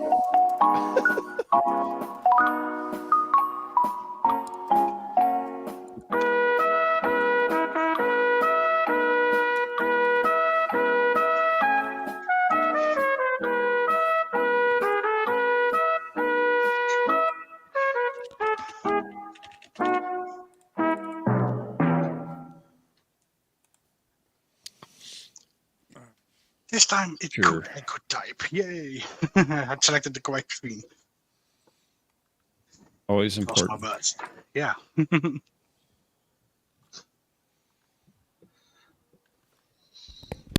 And let's find out who the winner is. Mercer, you had 300 points entering Final Jeopardy. What was your response to the clue? What is my first molar after a toothache? Thanks for having me. I'm afraid not. You're always welcome. And how much was your bet? 1 point. And for the record, he originally put half a point. Oh, half a point. Okay. They have to be whole numbers, eh? They do. Integer. Okay. Integer. Omnicast, you were in second place at 2,000 points. What was your response? Controller M. Very good. Well done. And what was your wager? Your points, you double to 4,000. Very good. And Patrick, you were in the lead of 2,700 points. What was your reply? Yeah, I didn't hear the answer. I also said M. Very good. That was the answer. And Controller EMC. And how much did you bet? 1,399 points, giving 4,099 points. And you are the champion by 99 points, Patrick. So there's this new song called 4,099 Beers on the Wall. 4,099 beers on the wall. 4,099 Wow. beers. Take one down, pass it around. 4,098 bottles of beer on the wall. I'm afraid we're not going to do all 4,099. Yeah, it's gonna be too long. Not. That was fun. I could finally do an omnicast in the calculation. You got close. Usually I do it by 1 point. You did it by 99. But that's okay. What? Oh, that. Yeah, you won by 99 points. Right. Usually I slip in What? with 1 over. Yeah. You were And close. that was what I was trying to calculate. So I failed in the calculation. Okay. Yeah. Carry what the I 1, really- square root of pi. You know what I Math really is love hard. about your Math is avatar, hard. Omni? What's that? You know what I really love about your avatar is that it's What's kind of that? like it's kind of like at a Dutch angle, like it's like a villain in a Batman show. Yeah. You know what I Yeah. mean? like I- the Penguin and then the Borg. He's just there, you know. He's just hanging out. He sticks his arm up, and Worf shoots him. It's like at a slanted angle. By It's the a way, Dutch angle. did you He guys got see the new beaten by Penguin Dutch. trailer? The What what, trailer? I'm sorry. The new Penguin trailer? No, I heard it came out, but I didn't see it. I Oh, was, it's I was busy. fantastic. It was I like good? it a lot. Is Did you guys what's see his the name new- in it? Colin Farrell? Is he doing Yeah, it? Colin Farrell is reprising his role as the He was Penguin. good. He was really good in the Batman movie in that role. It feels more like a real crime show than like a comic book show. It's really- Hopefully, it's faster than the first one. The first one took. I fell asleep during the first one. Mercer, yes.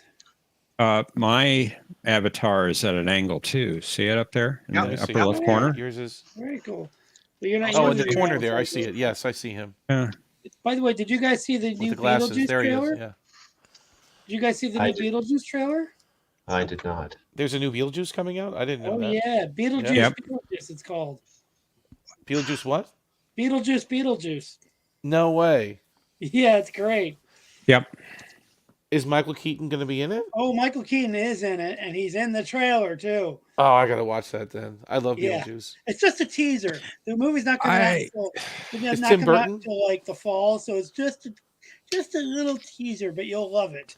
Is Tim Burton doing this or no? Yes, it's Tim Burton, Winona Ryder, and Jenny Ortega from the Wednesday show, and yes, it's Beetlejuice. Again. Alec Baldwin's a little busy right now fighting his case, right? So Who? Alec Baldwin.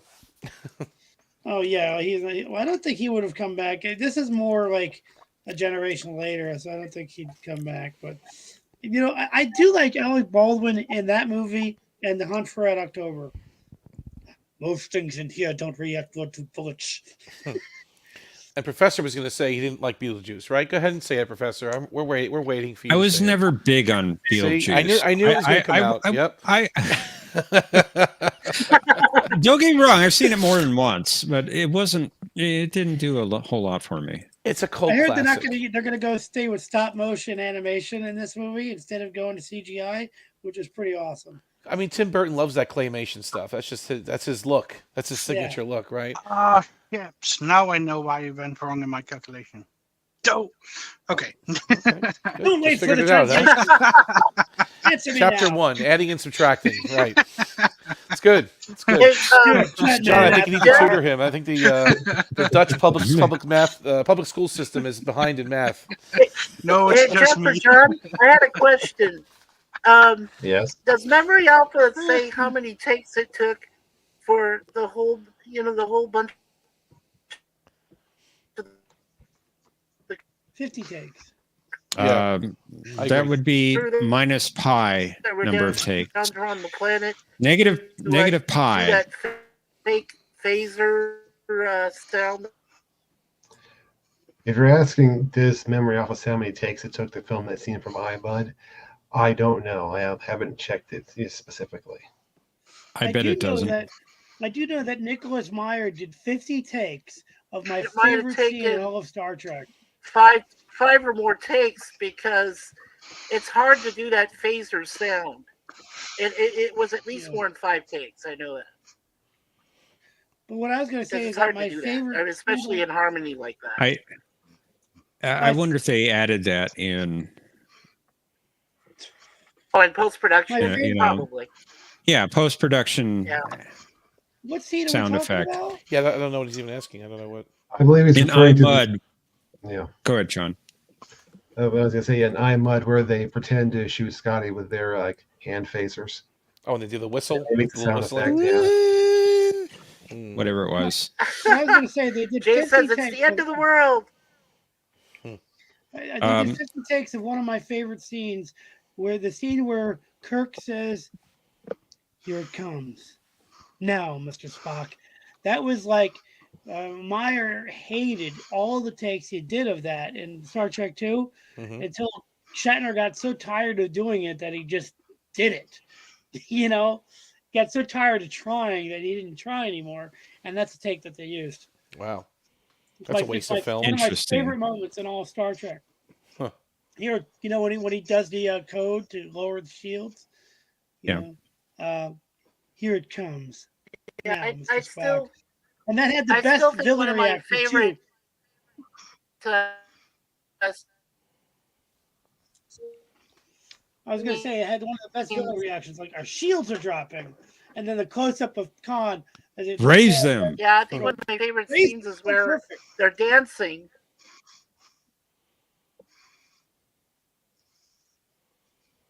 So, Omni, what do you think of Thomas's comment? Let me see. It's actually still in the private chat. Let me go back to the public one. I've got deliberately lost to end suspicion, but I'm not full. Yeah, Thomas, you're right. You're absolutely right. 100%.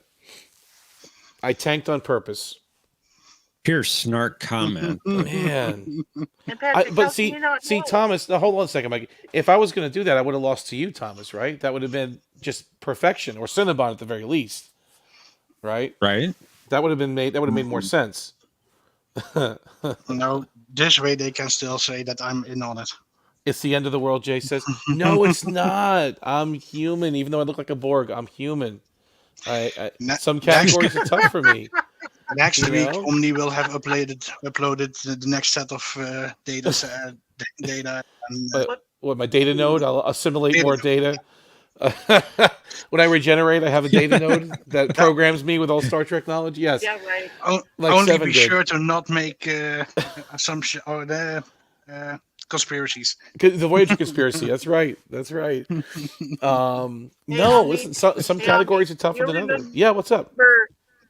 Yeah, Omni. Do you remember that game Yumi and Tokyo played? And Tokyo lost to me by a point. I think it was. He says, "This is terrible. I lost to Mikey by a point." Yeah, it hurt him. He was messed up for a couple of weeks after that. To be honest with you, Mikey, I don't know why. Because you're a good wealth of knowledge too. It's just your connection is your problem. It's your connection that's the issue. It's not you or your knowledge. I've lost all faith in humanity. Right. Oh, come on, Jay, give me a break. I would have got all the iMud questions too. I've lost like 6 or 7 or 8 times before, right? If I had a working connection, I would have got all the iMud questions. It's my favorite TOS episode. It really is. Oh, iMud, yeah, exactly. Carmel is just awesome. It is a fun episode. It's probably in my top 10. Star Trek is the one where they get attacked by aliens with bumps on their foreheads. That's which one was that? The episode I don't know, about 600 of them. I don't know which. Bumps on their forehead. That's my favorite episode of Star Trek. Star Trek, right? Star Trek. Tracked. The Star Trek Enterprise, right? Starred with the bumps on their foreheads. Which one was that? I can't. With the Star Trek Enterprise as the ship. Yeah, Star Trek. Right. That's it. I just can't think of the name of the episode. It's you mean the Tribbles? You mean the Tribbles? The Tribbles? The Gorn. Right. No. It's Arena. It's got the Spaceballs in it. It's got Spaceballs. Number 1 episode, Arena. Right, Thomas? Arena. Been destroyed. Hey, John, would you do anagrams of Star Trek films? There are 13 Star. It's a possibility. I'm only aware of 10. That sounds about right, Professor. I thought so. The films, I would.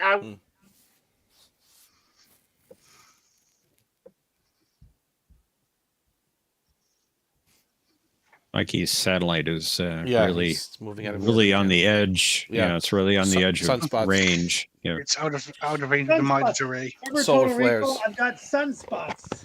As Cinnabon would probably tell us, it's the upcoming eclipse already having an effect. Do you remember that scene in Total Recall where the guy's like, he disconnects Cohagen's transmission? He's like, I've got sunspots.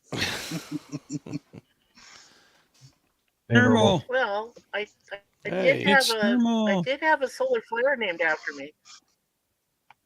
Yeah. The Great Plume of Mycosauria. There in Flagstaff, no, I wasn't that. Is it normal cute? No, they called it the Fournier flare. They were showing me solar flares on the sun from the Lowell Observatory up there in Flagstaff. My wife was with me, and they named it after our last name. They called it the Fournier flare. So it was kind of cool. It was a very big flare too. They came out the sun. So yeah, hi Normal.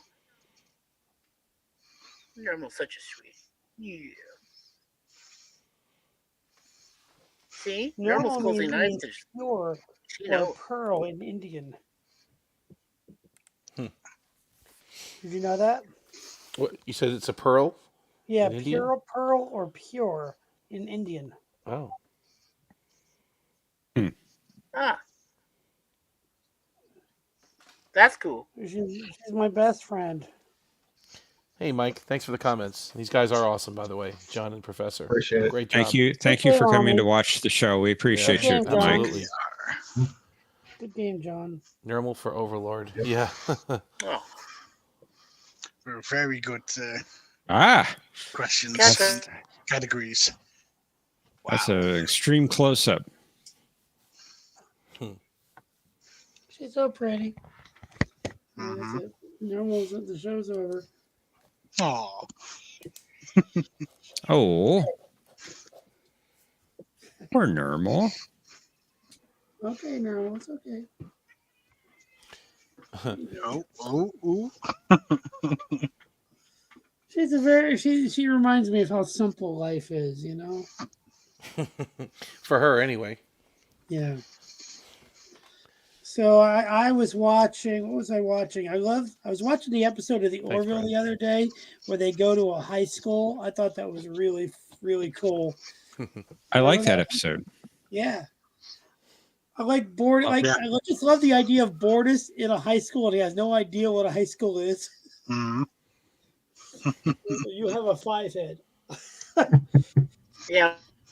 I love episodes like That's that where you know it's an experiment, you know it's like a laboratory experiment. Like it's such a tradition in Star Trek, and those And you kind of really shows. don't know I what to agree. expect next. Yeah, Great questions as the always, Rancor John. monster, which is Randall. Yep. Who's Randall? He's like a Rancor monster. Yeah. You better pay him. I remember first watching that episode. I'm like, who is Randall? You don't pay him, you're gonna be in trouble. Everybody knows about it. You gotta pay him. And then they started flaming my gram. When they started talking about like Instagram, I was laughing my butt off in that episode.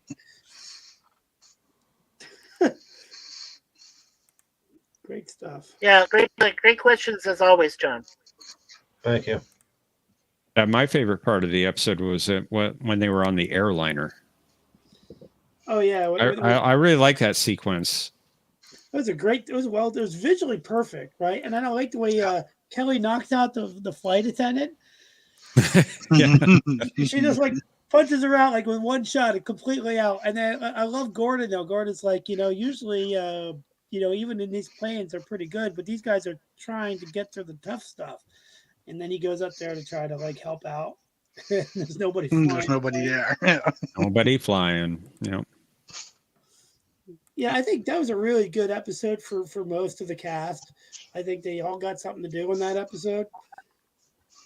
Appreciate that, Brad. Thank you you. so much.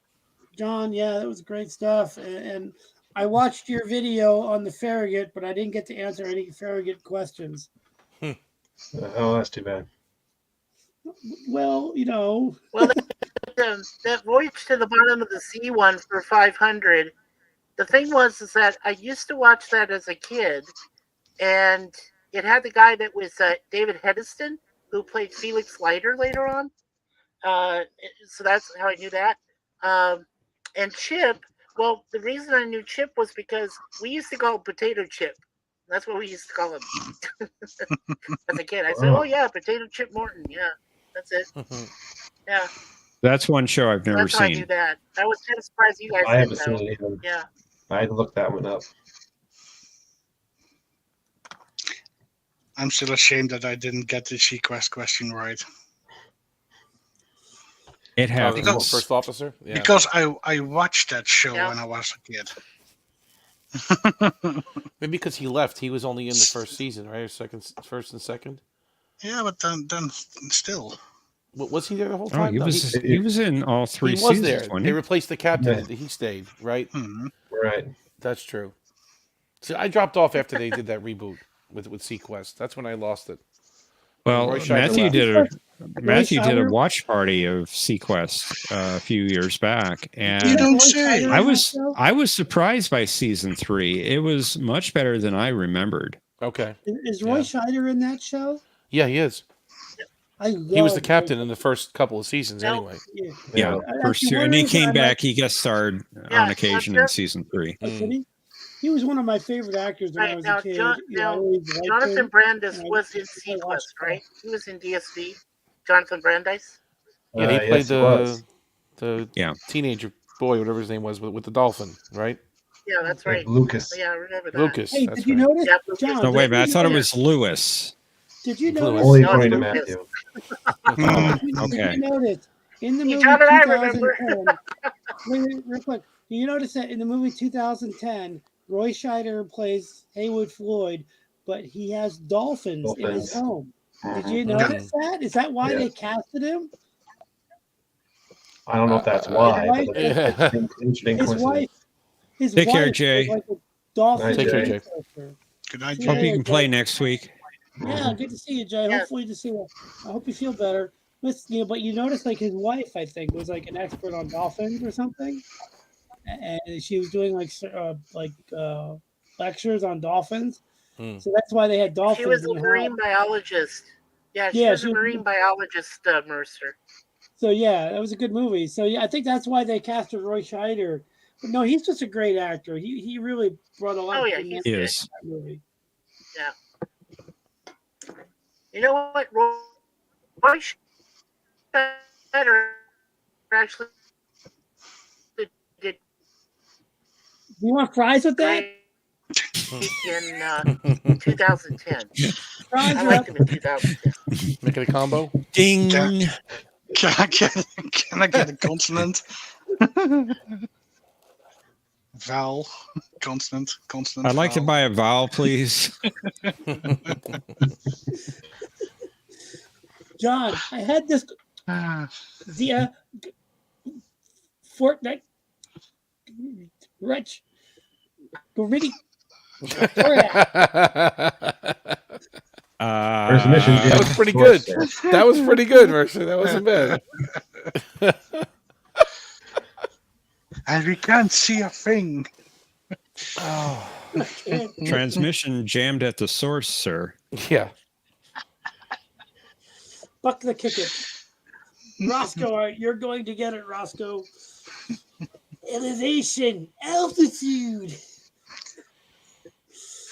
Ooh. That's from the greatest movie ever made, Short Circuit 2. Yep. The best movie ever made. When We you were said talking about that elevation, last week. altitude, I had it. The greatest movie ever made. It's a great movie. I don't know if it's the greatest one ever made, but It's good. It's good. I but thought Interstellar was For the me, greatest it movie is. ever made. Now it's this one. Remo Williams is the greatest movie ever made, and that had Catherine Janeway in it. Did it? Yeah, you ever see Remo Williams? You've got to watch it. If you've No. never seen Remo Williams, I think it's free. Oh, is she on YouTube. time travel? No, it has Kate Mulgrew in it. I think it's free. On Oh, I YouTube. thought you said it had Janeway in it. Well, it had Kate Mulgrew. It has Fred Ward in it. It has Fred Ward, right, Mercer? If you've never, yes, Yeah. if you've never seen it, treat yourself to one of the greatest movies ever made. Remo Williams, The Adventure Begins, which they never made sequels to, and I thought it was going to be a big hit, but no, it's freaking great. What's it called again? Remo Williams? What do you say? Yeah, Remo Williams. It's called The Adventures Begins. of Remo Williams Begins. In it. Remo Yeah. Williams Adventure Begins. It has a few Yeah, Star Trek The veterans. Adventures of Remo Williams Begins. 1985. Okay, I see it here. So it has Yeah. Patrick Kilpatrick, who is in the episode The Siege of AR-558 as Reese. It has Kate Mulgrew, and it has a few other people from Star Trek. And it also has Wilford Brimley, who's not in Star Trek, but he's a well-known actor. It had the Just guy as that old played as the I am. judge in A Few Good Men. And it had Fred Ward, who's just awesome in everything he does. Oh, and Carl Winslow. And Reginald Joel, L. Johnson. Joel Gray, who is also in a Voyager episode Yeah, with it's Jamie. kind of a. Joel Gray, who plays Yeah, the Remo Williams movie, it's kind of making him like a secret agent. Don't give anything away there, Mikey. No spoilers. I'm not going to spoil Ghostbusters. Sorry. Wait 2 minutes. Sorry. He'll get it. I'll catch up. Sorry, Mikey. Oh, that's Yeah. I know okay. she was in that failed show, Mrs. Columbo, wasn't she? Kate Yes. Mulgrew. Yeah, But you really she can't was. find that Probably anywhere. Like it's co-starred not with Avery streaming. Brooks.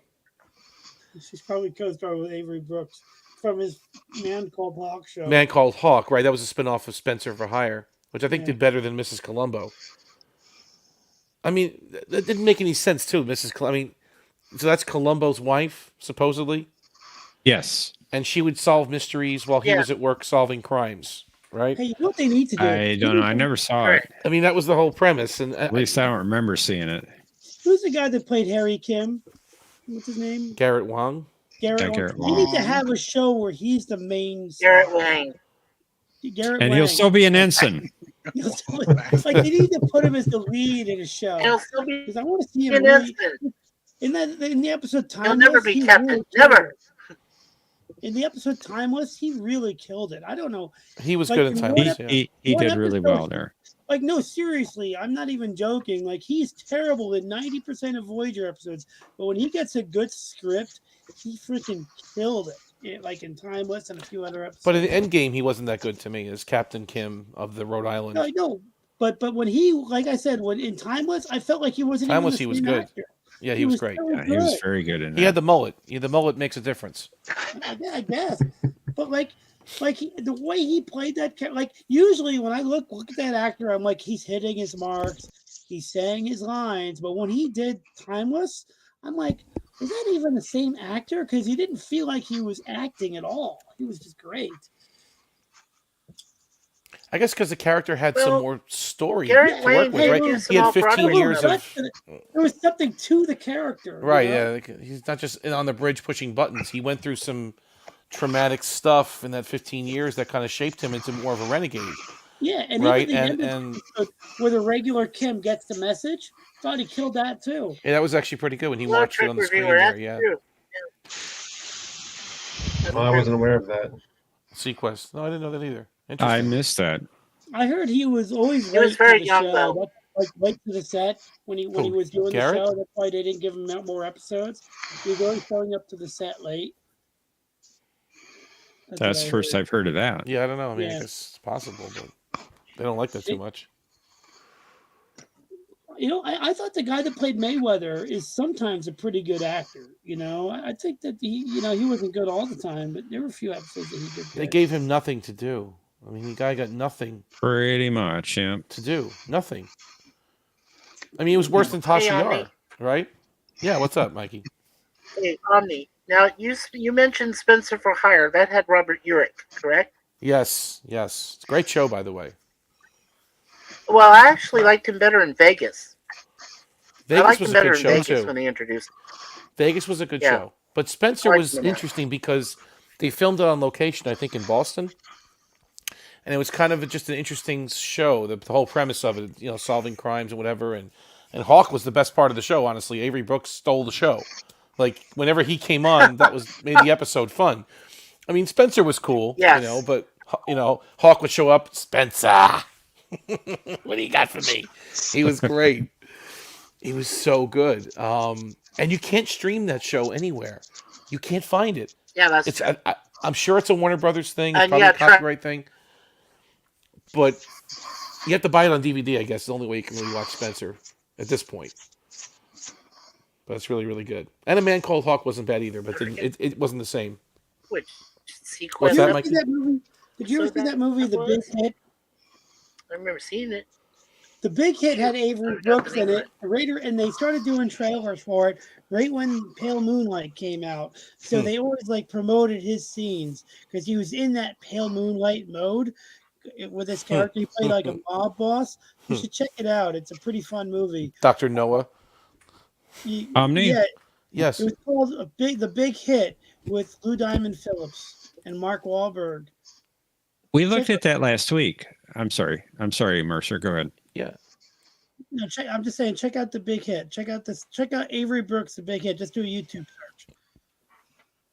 Anyway, We sorry. looked at that last week. Spencer for Hire is on Tubi TV. Oh, I didn't know that. Yeah, we looked at it last week. Don't you recall? It's streaming on Tubi. I don't remember saying that. Really? Yep. Mm-hmm. Okay. Well, then those of you should watch Tubi Check out Spencer for Hire, but there is some ads, right? Yeah, there are ads. And there it is. So you can watch so it's not a channel. It's just continuously playing. You can watch individual episodes, right? Okay, there you go. You can watch any episode you want. Oh, I'm gonna have to download Tubi. Look at that. Don't download. Avery Just looks go like to a the website. badass. Why No, is he's Avery a total badass. He steals Look the at that. show. He's totally fucking awesome. He steals the show. I'm telling you right now. He's the best part of that show. He is. I mean, I'm not saying look, Robbie you, York John. did a good job on the show, but he makes it. And Shark Revere says that Man Called Hawk is also Man on Called Tubi. Hawk. That was harder to watch. That was a basically it didn't survive. It was what, 6 episodes, I think, or 10. It didn't really make a season, I don't think. I don't know how many episodes they made of that, but It was a failed spinoff, I think. Yeah, no. What I was happy about was I found The Greatest American Hero, all 3 seasons, on a company called Film Rise Productions, and that's going to be one of my next webcam reviews. Is going to be on Greatest American Hero. that was And a I fun really show. like William Cat in that one. Yeah, really do. A Man Called Hawk only had 13 episodes. I was right. It was a failed spinoff from 1989 of Spencer for Hire. Kind of like Crusade. Kind of like Crusade, right? It's like half of a season. I wonder, could you check if The Equalizer is on Tubi? Because that's another great show that is very hard to find streaming. What about The Renegade? Was there a show called The Renegade? Well, Renegade was with Lorenzo Lamas. You talking about that one? No, the one with something Pare, right? The guy that married the gladiator. So The Equalizer's not on there? Okay. Doesn't look like it. It doesn't come up in a search. With what's his name? Woodward. Edward Woodward. Edward Woodward, yeah. Right? Edward Woodward. They have a film called Equalizer 2000. Nope. Not the series. No, the series was great. Great show, gritty. And the reason I like that one too, that was filmed in New York on location. Again, he solved kind of mysteries and what have you, beat up the bad guys, and that was a good show. I don't think anybody would film in New York anymore. No, I It's doubt so it. expensive. Well, I mean, this what do you call it? The Law and Orders do. Oh, do they? Yeah.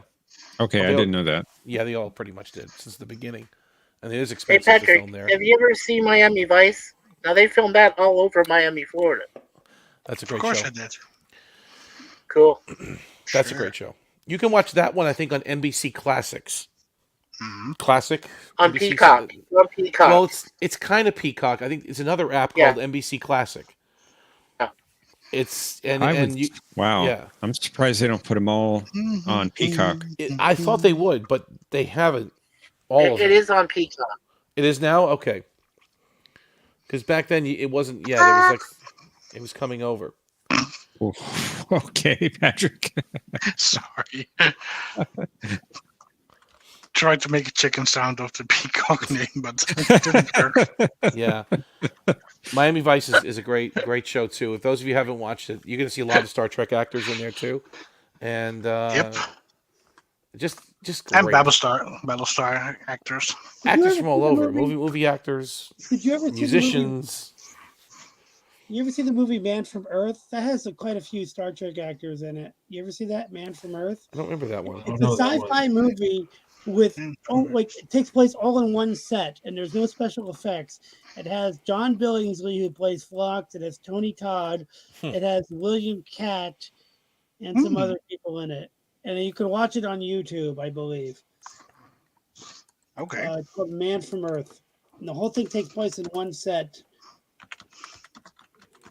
I think it's seeing what else is on this Tubi. I really never explored Tubi. You were talking about it for Babylon 5, but I never really went there because I had Babylon 5. But they to be or not to be. Do you see it, Man from Earth? Let me see. Man from Not Banned from Earth, but Man from 2007. Is it a movie? Yeah, it's a movie. It looks like it's here. Yeah. Well, there's the Man from Atlanta. It's got John Billingsley. It's got Tony Todd. It's got William Catt. Oh. Who I love William Catt. Well, then there's the Man from Atlantis. That was on NBC. That was a pretty good show. I don't think I've heard of that one. Did you ever see Man Ex from Machina? That Atlantis. was a good movie. If you like sci-fi, that was a Had good Duffy movie. on it. That actor named Duffy was in it. He played the main role. Man from Atlantis. Okay. Never Don't know heard of that it. one. Patrick Duffy. Oh, the guy from Dallas? Yeah, that guy. Oh. Quick reviewer says if you like police shows, then check out Wise Guy. It's about a federal agent that goes undercover to break up organized crime rings. When it ran on TV, it was also up against Quantum Leap. Oh yeah, I remember Wise Guy. But I like the Quantum Leap better. Don't remember that one either. Dracula rocked. And Dean Stockwell, of course, he's passed away, but he was good. Yeah, Quantum Leap, yeah. And Battlestar. Yes. Who's good in Battlestar? Yep. Dean Stockwell, huh? Yep. I liked him in that episode that he did on Enterprise. Yeah, that was a good where one. He played a really Yeah. badass prison warden. Mhm. That was a good episode. I should watch that one again. I haven't seen that Colonel one in a while. Grat. Detained. Oh, That was boy. good. Yeah. Yes. It gave a little background to the Suliban people. I think they're kind of a cool race to study. What do you think of the Suliban, John? Get into the conversation, John. Truck reviewer says Wise Guy is on Tubi as well. Yeah, I Cool. saw Wise Guy was on Tubi. I was looking for that just now. Well, in regards to the Suliban, yeah, I think it was good that in the episode we're talking about, they provided some background for them, that they weren't all just bad guys. They had some regular people as well. Indeed. Yeah, I like that And about they that have a cool episode. look to them. The makeup on the Suliban. By the way, Enterprise had some freaking great makeup. Like the Suliban looked awesome, Yeah. and so did the reptilians and the makeup for the aquatics. Oh my gosh, the CGI people were so good at applying the makeup to whales. So that way, so they took real whales and they applied makeup. Okay. I don't know. I No just whales were did. harmed in the filming of Star Trek Enterprise. Well, and the grasshoppers that they got to act as the insectoids, performances are brilliant. Oh, they're brilliant. Absolutely brilliant. You know, yeah. I mean, they eat your heart out. A Bug's Life. You know, this was great. Right. Right. I like the idea of like that. Okay, and we've lost Mercer. To the history of like the names, like the longer their names are, the older they are. That was a cool idea. And like for the insectoids, the longer their name, like That's their true. names get Yeah, that was longer as they interesting. age. Yeah. And I always like the name Kiafet Amansor, which is the lead aquatic. Remember the lead aquatic? Her name was Kiafet I know. Amansor. Yeah, I know I haven't seen, I'm probably sure I haven't seen enough Jeopnerdies, but John, did you do anagrams on any movies or films before? On Trek stuff? I don't think so. Jeff, I have a question for you. Yes, sir. Okay. I loved playing Question of Trek last week, but it seems like there are more questions in one round of Jeopnerdy than there are in the entirety of Question of Trek.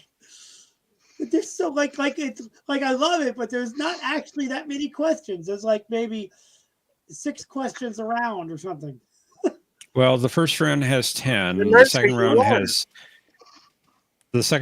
6, but it's a 2-part question in round 2. Right. So I it's enjoyed kind it. of like 12. And then round 5 has 6 fill in the blanks that have 3 parts. You have 2, sometimes 4 scrambled audio clues. And the Rikers. And then the Rikers, yeah. You have 4 Rikers. Rikers. What is that? The pixelated images. Yeah, the pixelated Rikers. Why do you call that Rikers? Because Conti put up this pixelated image of Riker, and it was so obviously Riker. The round became known as the Riker round. That's funny. Now here's a funny little tidbit that's over that. Way back in the day, before he sold out, this guy named John Campier, he used to do movie reviews. His original movie ranking was good, bad, or Routh, right? And what the heck does Routh mean, right? Routh was named after Brandon Routh, and when he was Superman, they had to worry about the size of his. Yeah, so like when the movie is the complete package, then his ranking was Routh. I take it Oh, back. here. I think it was Zoe. I think it was Zoe that put up that Riker image. Yeah. Anyway, It wasn't Conti. It was Zoe. I think she hosted. well, obviously, if he's got a beard, if it was the bearded version of Riker, it would be obvious to get it. Right? In fact, it was the Riker from Parallels from the Yes. Borg infested universe. Oh, with Yeah. the big beard. Yeah. We of won't Big go course. bushy back. beard, yeah. Yeah. Or it could have been the Riker with the goatee from his one episode where he peels off the Defiant. sideburns. That episode, every time he does it, I'm like, what is he trying to do? Be Mirror Spock? So, Mercer, there's like 34 questions on A Question of Trek, and a lot of them are multi-part. Okay. It just seemed like there's So- less questions. It just seems like there's less questions. That's what it seemed Well, like. there's no timer. It just But takes there's no timer, much so it longer time. It takes just, it just a lot stretches more. out. That's part of it. The timer keeps everybody moving here in Jeopnerdy. On Jeopnerdy, it's 26 per board, Right. 25 on the main board plus your final Jeopnerdy. So it's 3 times the amount of questions. Yeah, But you have a fraction of the time to answer them. right. So there's 78 total on Jeopnerdy. We should do a speed round. We should do like really fast. Like We have on occasion done kind of a speed round type on Question of Trek. And we've talked about adding a timer or something on occasion too. Mm-hmm. No, I wouldn't do it except for like a special round for it.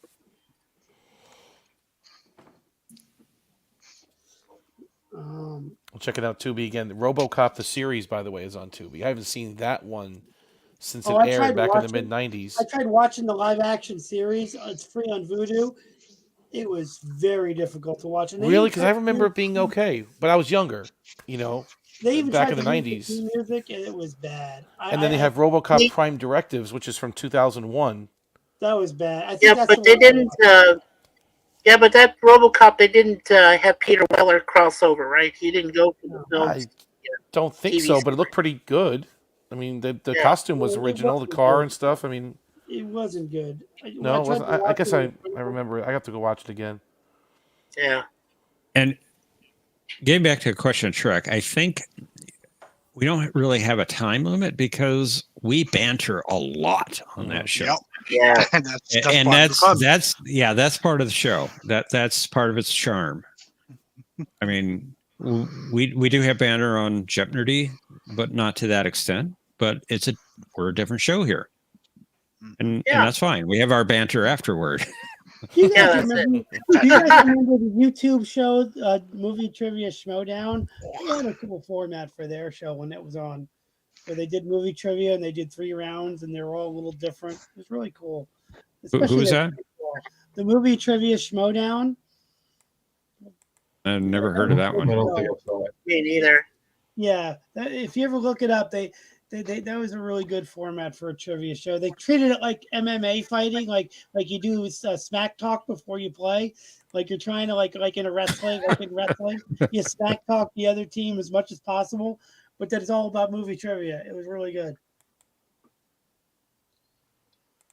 Sounds So- pretty Hey, cool. John, moving forward, could we have anagrams of Star Trek films moving forward as a category? It's a distinct possibility. If you want me to Fantastic. do, go with He's that. only I'll asked get 'em about all. 5 times tonight, so I'm I'll not answer sure, them all Mikey. Do correctly. you want a Star Trek Yeah. movie anagram round? I'm not real clear on what you're asing for here. Right, do you Well, really for want that? category. I really do want a Star Trek I'm film. not sure. Do you, Anagram are you category. really wanting that? I'm not hearing you. Yes. so Are you so sure? Mikey, it's me. It's the Omni. Hey, I pull some weight around here. I win usually a lot of the rounds. I'm going to put a You're good normally word in correct. with Jeff and with John to see if I can answer. we can do an anagram round for movies.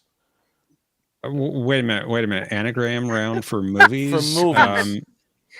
Where did an this idea. come from? I'm not that bad off, Omni. Come on. This No, wait. this Maybe I am. is a new idea. This is I have an idea. Where did this come for a from? category. I have an idea for a category. Let's hear it. What? You gonna, Marty? Are you sitting down, John? Okay. That's the idea. Did you hear that? It's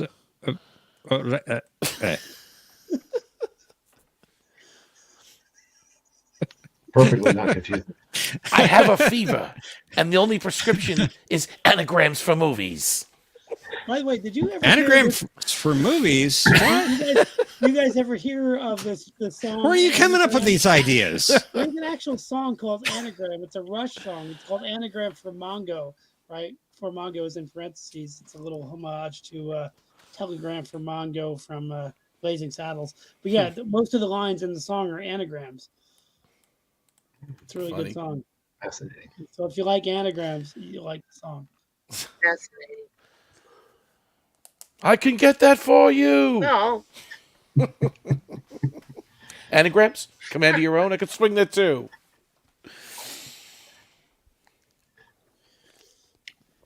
Yeah. So I'm going to use some of that Paramount money, huh? Yeah. Has to go somewhere. Just piles up in my house. In my pocket would be a good place for it. Yeah, okay, I can arrange that. It just keeps piling in. So, Mikey, what's your favorite movie? Mikey, what's your favorite movie? Mikey.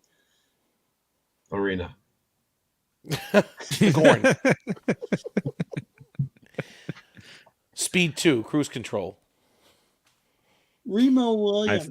I think we lost. I think we lost Mikey. Oh, Mikey. No, I'm still here. No, I'm still here. Right. Too. What's your favorite movie?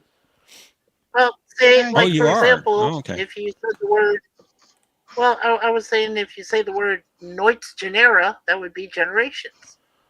You know, things like that. Was that an anagram? Yeah. Wait a minute. We're talking anagrams? No, I was asking you what your favorite movie was, Mikey. Please answer. I want to know. Inquiring minds want to know.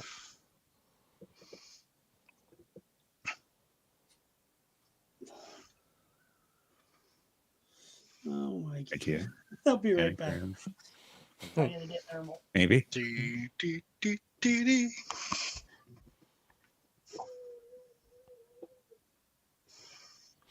Well, anyway, thanks for the Tubi recommendation. This is some good old TV on here. I'm going to have to check this out. This is really good. It's like our number of watchers have gone up in the last couple of minutes. Because some of this stuff is pretty obscure. The anagrams just really bring the watchers in. What can I say? Anagrams. It's 5 times Mikey, 3 times Mercer. With the audio connections. Wow. Normal. Normal. It's a kitty cat. Normal. There's my normal. Oh, there's Normal. Normal. Hi, cute Normal. I should bring in the viewers. Yep. That's more subs. And things are getting serious. John turned off his camera. Uh-oh. I've heard not everybody needs to see me yawning. I should be the one yawning. I've been up since 3:30 a.m. Oh, Hey, Jeff. that's all the time. Yeah, so Jeff, is AQRT going to be noon, or do they change it to the UK time tomorrow? Well, they have not changed their clocks yet, so it'll be noon Eastern. Next weekend. Next weekend we will change. Oh, following week. Okay, thank you. Okay. And I think we're having 2 weeks off starting next week. Zoe has a project going on, and she won't be able to do the show. But we'll be on tomorrow. We'll be on tomorrow. Aw, I'm gonna miss Zoe. Who all Miss Zoe? And it'll be Thomas versus Cinnabon, or no? They didn't. Their agents couldn't come together to make that work. No, they're too scared to go on the show. Where did the name Question of Trek come from? You'd have to ask Conti. Yeah, I never asked him. Where'd you come up with the name Question of Trek? Where'd the name Jeopnerdy come from? No, that's a story. Yeah, Woo! Go for it. Yeah, I think I think I'll let John answer that. yeah, John hasn't said anything anyway in like 20 minutes. Well, the simple answer is that it's just Jeopardy, but you change part of the word to nerd. Thank The term's been out there for a while. I want to hear the non-simple answer, John. Well, they called Merv Griffin one day and say, "Hey, Merv, can we take your plan for Jeopardy and change it to Jeopnerdy? Would you mind?" And he said, "Sure, John, go right ahead." Nerds. Yeah, and just have it for Trek nerds. But of course, Merv Griffin was unavailable, so he had to consult his wife, who was still alive, and said, "Okay, No, sure." It wasn't Kathmandu. It was Abu Dhabi. It was Abu Dhabi. That's where you mail Nermal to, is Abu Dhabi, right? Abu Dhabi. Nirmal's an Indian name. That's why he goes to Abu Dhabi. But Nirmal means pearl or pure. Abu Dhabi's not in India, though. It's in... What's United Emirates, right? Which is yeah, like technically Persia, United Arab Emirates. Yeah, sure. That's it. Oh, I guess I don't know if they're in the same place or not. I don't know my geography. Yeah, it's close enough, right? It's that part of the world. Over there somewhere. It's close enough. You don't know your geologia? A couple thousand miles. Well, I might be close enough. Close enough. Yeah, that's it. Yeah. So let me ask you guys. Hey, Mercer, did you ever see The Cat from Outer Space? Yeah, that was a great movie with the collar. We had the collar. He's like rigging the horse races. Let me ask you guys, what's your favorite? What's your favorite needle drop in a movie? You know what a needle drop is? What do you mean needle drop? You mean like on a record player? No, a needle drop is when they use a song that was used and recorded, and they use it at the perfect time. It's like, let's say Jimi Hendrix comes on at like this moment in the movie. You know what I mean? A needle drop is anytime they use a song that was recorded by a band or something. Oh, okay. Johnny, he's sad. I mean, Quentin Tarantino's used some great he's always great music in his movies, obviously. Yeah. Yeah, I think the my favorite Tarantino one is when he did Counting Flowers on the Wall. That don't bother me from Pulp Fiction. That was my favorite in that movie. That's a good one. Reservoir Dogs has a lot the of them Statler too. Brothers. Yeah. Yeah. Statler Brothers, great song. Yeah. I also like in the animated Transformers movie, right? It's some good needles. I like Instruments of Destruction and The Touch. You got the touch. You got the power. Well, I think for me, Mercer, it was the two Bond films that had the Louis Armstrong song, "It's a Wonderful World," on Her Majesty's Secret Service, and then that's a non-canon Bond film, right? That's what Time to Die. No, what about I Hate You from Star Trek 4? Those were perfect drops. Well, that's a classic. I Hate You from Star Trek. You've never. Yeah, but that was not a. That was made for the movie. That wasn't a. I know, but it's still a needle drop because the song was a different. I don't know, but you should make a whole category about that. It was more a press play on tape. Song. Now, here's the thing you might not know is that character actually appeared in a different movie. Kirk Thatcher as the punk appeared in Spider-Man: Homecoming, and it's meant to be the same character. It's the same guy. Yeah. Same character, not the same guy. The exact same character. Interesting. They're in the same continuity. What's Leonard Nimoy's Aravik, you're fired. Dick, you're fired. No, I like that scene. Let's make some noise. Great scene. I got the beats and shouting. That was great. I love that scene. It was fun. It was good fun.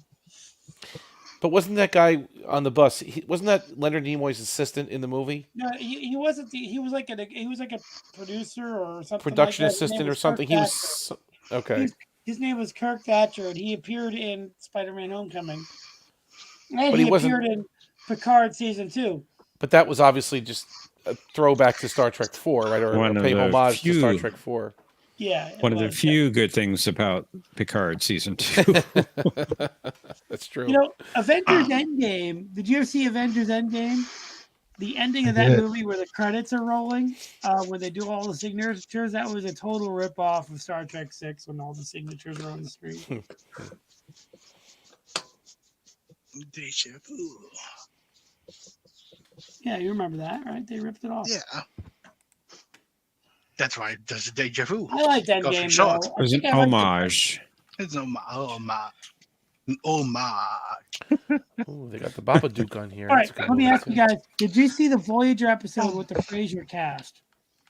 Oh Yeah. yes, that yeah. was fun. Wasn't that That great? was fun. Wasn't that good? It's like, That was a skit, though. That was something. That yeah, did, right? yeah, Yeah, but it was a I gotta skit. call it a Had Voyager Kate episode 'cause it was Mulgrew. better than most Voyager episodes.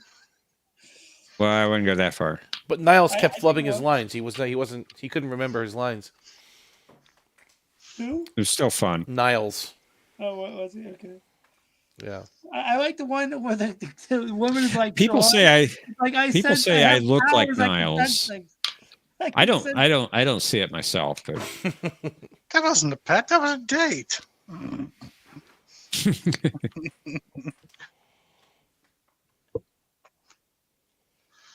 But I love that whole 30th. What is it? 20th anniversary or 30th anniversary special. I love that with 10 dancing at the beginning. You know, hosting That's it. Brian. Mhm. It's on YouTube. The entire thing is on YouTube. 20th anniversary of what? Of Cheers or of Star Trek. Star Trek? Yeah. And Ted Danson hosted that? I don't remember that at all. Yeah, or he hosted it, or he came out and did the first talk at the beginning. I'll link it in the chat. Hold on. I remember that the 25th was a big one. That they did a little special with Nimoy and Shatner hosting. No, this is Right. I think this one might have been the 30th. Yeah. have a good night, Mikey. Good night, Mikey. Bye bye, Mikey. Until Which was the tomorrow. 30th? The Ted Danson one you talking about? Yeah, Yeah. this is it. I got it right here. Okay. I'll put it in the private chat because But the 25th was a good one. That was like a nice, well-produced little behind-the-scenes documentary. this is more like an Oscar ceremony, but it's all dedicated to Oh, Star okay. Trek. It's Oh, I really think I cool. remember that now. Yeah. Yeah, it was kind of like, when Paramount had a little bit of class. See, Paramount always had tight purse strings with Star Trek, but it's kind of forced them to be creative on the show. Yeah. And I really kind of like that because you don't need a lot of money to make a good Star Trek episode, but it's good to see it once in a while when you do have money. Because Cheers was filmed right across the lot. Like they shared the same Oh, lot. here's an pretty much. interesting bit of trivia. And, Sorry to interrupt. No, yeah. When they were filming Star Trek 6, The Undiscovered Planet, right? Right. When they were Country. filming, they were next door. I thought it was Nation. Yeah, Discovery. All the Wait a galaxies a stage. When they were filming that, there was a movie that Al Pacino was working on with and Michelle Pfeiffer. It was called Frankie and Johnny, about a waitress and a cook, right, where they fall in love, right? I forget who it was, but one of them in that movie had to be surprised. So what they did was they brought Kirk and Spock in full uniform behind the door, so that way when he opened the door, he'd be surprised. Now they got that reaction, so that they were truly surprised because nobody would expect to see Kirk and Spock in full uniform behind the door. So that's how the director got the reaction he wanted. Obviously, they didn't show Kirk and Spock in the movie, but when there's a scene where he's surprised, and that's how they did it. Because when you can't really act surprised, you got to actually be surprised. Well, I'm sure there's good actors that'll tell you that. Yeah. They can act surprised. And a similar thing, when they were filming Die Hard, the first Die Hard movie, when they were doing the scene where It was not a Christmas movie. When they were Professor filming Hans him, Gruber. when they were filming him hanging off the side of the building, and then they wanted to film debatable. him falling, they did a countdown: 5, 4, 3, 2, 1. but instead of dropping him on 1, they dropped him on 2. So that way he looked really surprised when they let him go, and that's a take that they used. The only reason it can be considered a Christmas movie is because, well, a couple of reasons, but the end credits, they play a Christmas song, right? I don't know which one it was, one of the classics. And the theme at the beginning with the gift giving and him flying. It's not a Christmas movie, but they do play it at Christmas a lot, which is funny. Like AMC did play it this Christmas. I remember that Oh, it's a distinctly. Christmas movie. Don't kid yourself. You come remember to our guy was LA. playing Christmas music in the It's- limousine. This is Christmas music. That's like calling Doctor Who's episode "The Runaway Bride" a Christmas story because it took place on Christmas Eve and Christmas Day. And also, It was not a Christmas episode. did you see the Alf Christmas episode? That was awesome. From the I don't TV remember show that. Alf. Hey, is it on Tubi? Let's find out. I haven't seen Alf in a long time. Where Alf saves a guy that used to dress up as Santa Claus and deliver presents to children's hospitals. He saves him from committing suicide. That was really powerful. Come Hey, on Alf to the is on coast. Tubi. We'll get together, have a few laughs. Oh, and Alf the animated series too. Oh wow, I haven't seen that in a long time. Ooh, Alf. I'll give you that, Eric, but I will say that the best Star Trek movie that has Christmas-like music is Star Trek 4. That's true. You have a point there. I don't. Generations is the best Trek Christmas movie. That's interesting. What you mean because of Picard around the Christmas tree and stuff, and Yeah, that's what he's talking Right, about. the I think. exploding stars in the ornaments. in the ornaments, right? When was it released I though? like Was it that released in Christmas time? I think it was, right? November or December? I don't remember. It was late November, I believe. It was, right? By the way, last Christmas, 17 November. one that just passed. I saw that movie. I think it was called Joe Christmas or something, or Joe Claus, where Vince Vaughn goes to the North Pole. That was really funny. I enjoyed that very much. Star Trek 4 also came out late November. Yeah. Dude, that I don't movie think going the to see it. composer. What was his name? Did that movie was it November Rosenberg? 26th, 1986. Yeah, Lawrence Rosenstein? Rosenberg, Lawrence Rosenthal, or something. Rosenthal or something. Like, I'm love sure that if you movie. asked him, he's going to say, "I didn't mean to make it Christmas themed." I mean, it's just he used the bells and glockenspiels and stuff. But I don't loved it. think he meant. Yeah, love it it sure so much. sounds like it. Yeah. I just love that music so much, though. I can't picture any other music for that movie. I love it.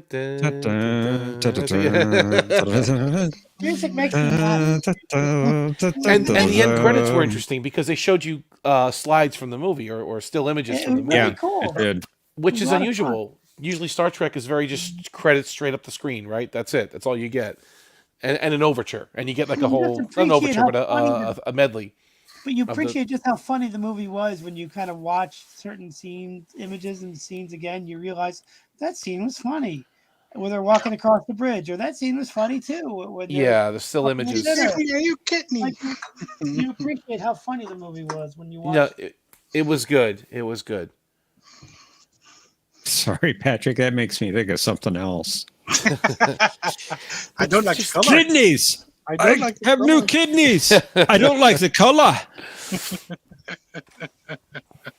of your kidneys.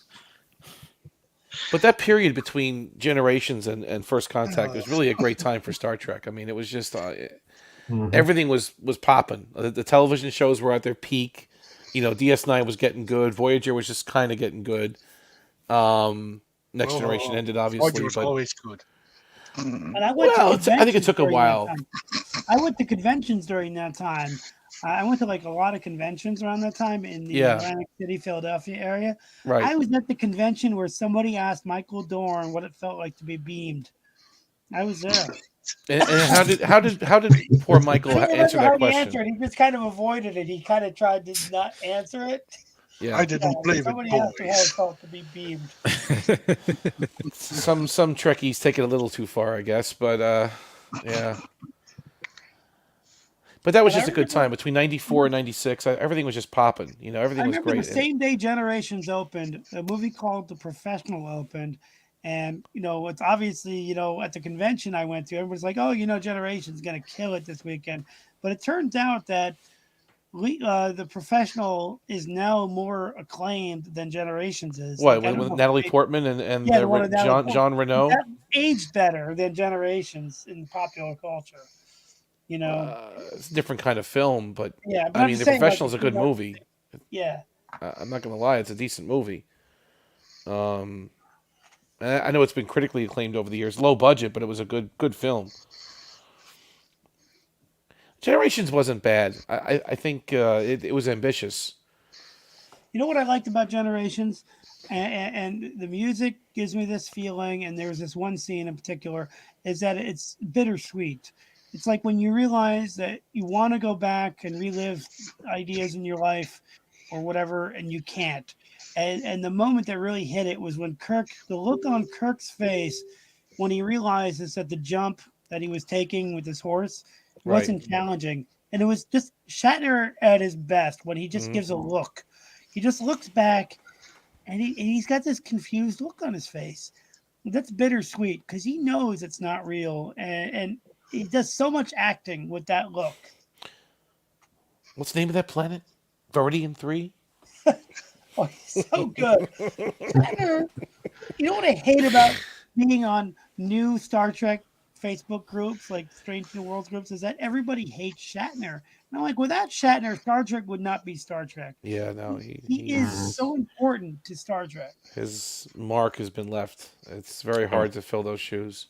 Patrick, that reminds me of something else. Star Trek. Say what? And he's 93 Last week. yesterday. As of today. Last What's week. today? The 22nd? Oh, right. Yeah. No, yesterday, Shatner turned 93. He did. Look it Happy up. birthday to Mr. Shatner. Yeah. And he has a new Captain movie Kirk that came himself. out yesterday. 93, Shatner has huh? a new movie that came out yesterday God bless him. called Call Me Bill. That's what it's Call called. me Bill. Yeah. Call me Bill, yeah. That's the movie.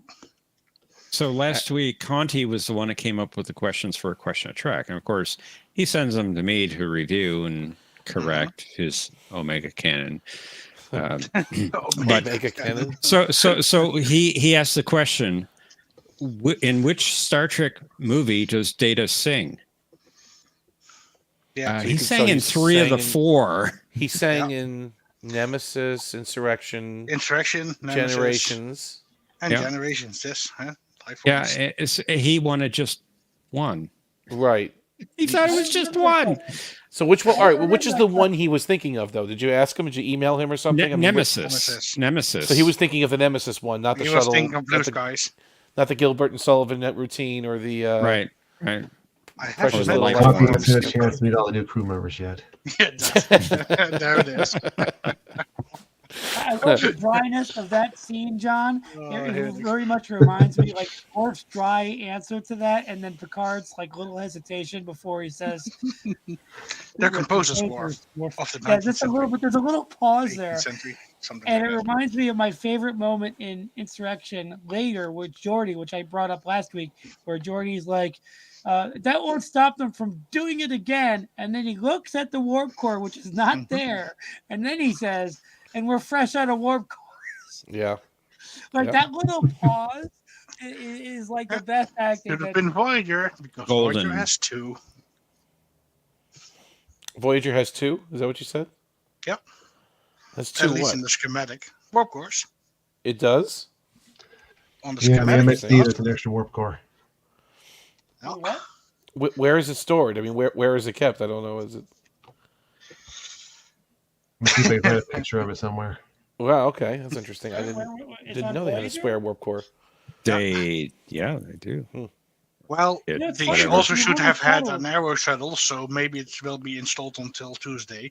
You know what's weird about Star Trek is that the shuttles, except for the shuttle pods, but the actual shuttles in TNG era have little teeny warp cores in them, and that kind of never made sense to me. Like, what are they? Little portable warp cores that they can go warp 4 or something. Well, the I don't shuttles mind are one of warp those. capable. A lot of them Yeah, are. I'm saying, but that's weird that they would each have a warp core on these A little little baby teeny one, shuttles. yeah. I mean, I want a Well, warp core even in the side of a Coke can. For my in car. TOS, shuttles had FTL capability. did they really?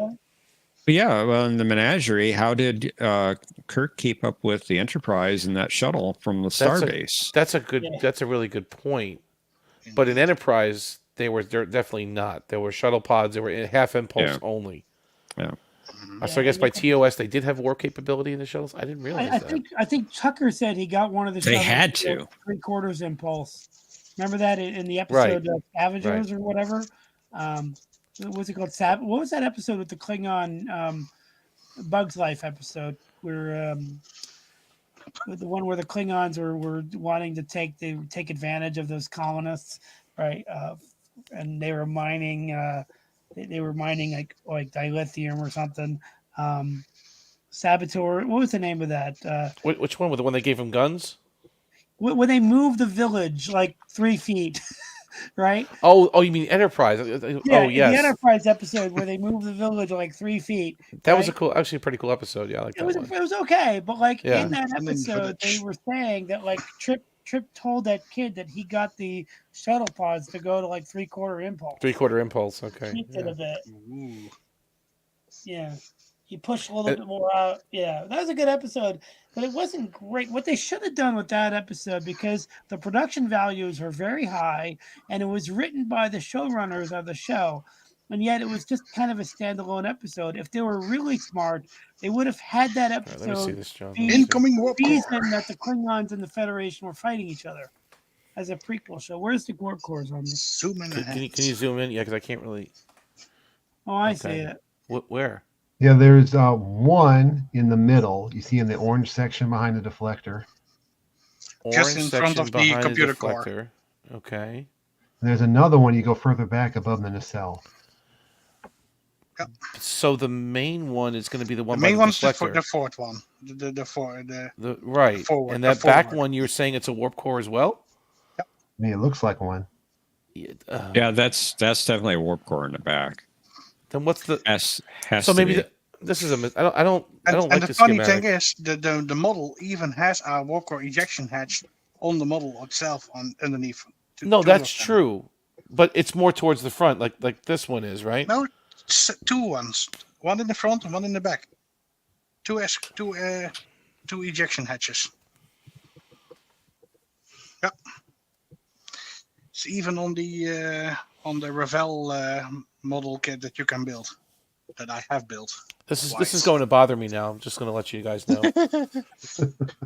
I always thought it wasn't installed until Tuesday, just like the Arrow shuttle. Because it was never mentioned. Yeah. I mean, they And went out of and the way they- to mention this And they bioneural. retrieved the original one twice. So Yeah, I mean, B'Elanna's she loved ejecting it, whenever she had a problem, but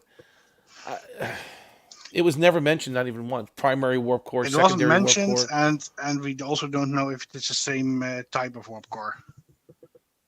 Maybe it's a slower one, a backup one. I think it's something else. I'm going to have to do some research on this one. It could be some kind of auxiliary reactor or something. I mean, they would have mentioned it. They would have had some line of dialogue somewhere in 7 years saying that there's a secondary warp core. No, on isn't Voyager. that when they said get the cheese to sick bay? Isn't that what they were talking about? Well, that was because the bioneural gel packs were infected. But they didn't talk about a primary and secondary warp core. I was making a joke, Omnicast. Oh, I'm sorry. I can barely hear you. My apologies. I turned my gain down. I couldn't hear you. I was making a joke how bad that line "get the cheese to sick bay" was. B'Elanna said that, right? Yeah. Voyager MSD clearly shows two warp You know what cores, or episode more I like? precisely, two complete matter-antimatter reaction assemblies. Wow. I like the Where are you reading episode this? where Google. Janeway and I- B'Elanna are in a Ex shuttle. Astra Scientia. Hey, hang on. Mercer, go ahead. I like the episode where B'Elanna and Janeway are in. I don't remember the name of it. Where they're in a shuttle and they have to like pick which Voyager to go into. Because Oh, yeah. It's an early episode. That's yeah, it was a good episode. Parallax? It reminded me, Parallax, yeah. yeah, it reminded me of the episode of the Orville when it was like the same plot where not in terms of the main plot, but like where Janeway had to decide whether B'Elanna was worth it to be a chief engineer. Like that was the crux of the character story, where she had to decide, is B'Elanna worthy enough to be the chief engineer? And in an episode of the Orville, Mercer had to decide whether Lamar should be the chief engineer. Mm-hmm. And so they went on a shuttle trip together to help the ship out. And in the same episode, Mercer also got some confidence that, yeah, he needs help, but he's still the captain. And he had to decide whether Lamar would be a good choice to be the chief engineer. Because at the time, the chief engineer was this guy Newton, but he was leaving the ship.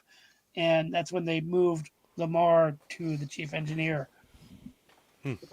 I don't know if you remember that. It was from the first season. It was in the episode where everything was flat. It was really cool. Yeah. The two-dimensional space. Very good episode. It was the one where they met up with that guy, the Burling, the weird. What was the race? What was the name of that character? I don't remember that. He was like a really like Klingon-ish name. He was like a. You know what I'm talking about? He was like this really disgusting alien on the bridge on the ship on the. Yeah, I remember there was an alien who got flattened, but I don't remember what he was called. Yeah, but what was his name? His name was like. Silic? No, it was in the Orville. The other alien got flattened. Sorry. I only heard flattened. No, I don't think it was a Slitheen, Arabic. Those are full of gas. It was like they made fun of his name a couple of times. Raxacorico Fallopatorius. Wait, I'm gonna find it.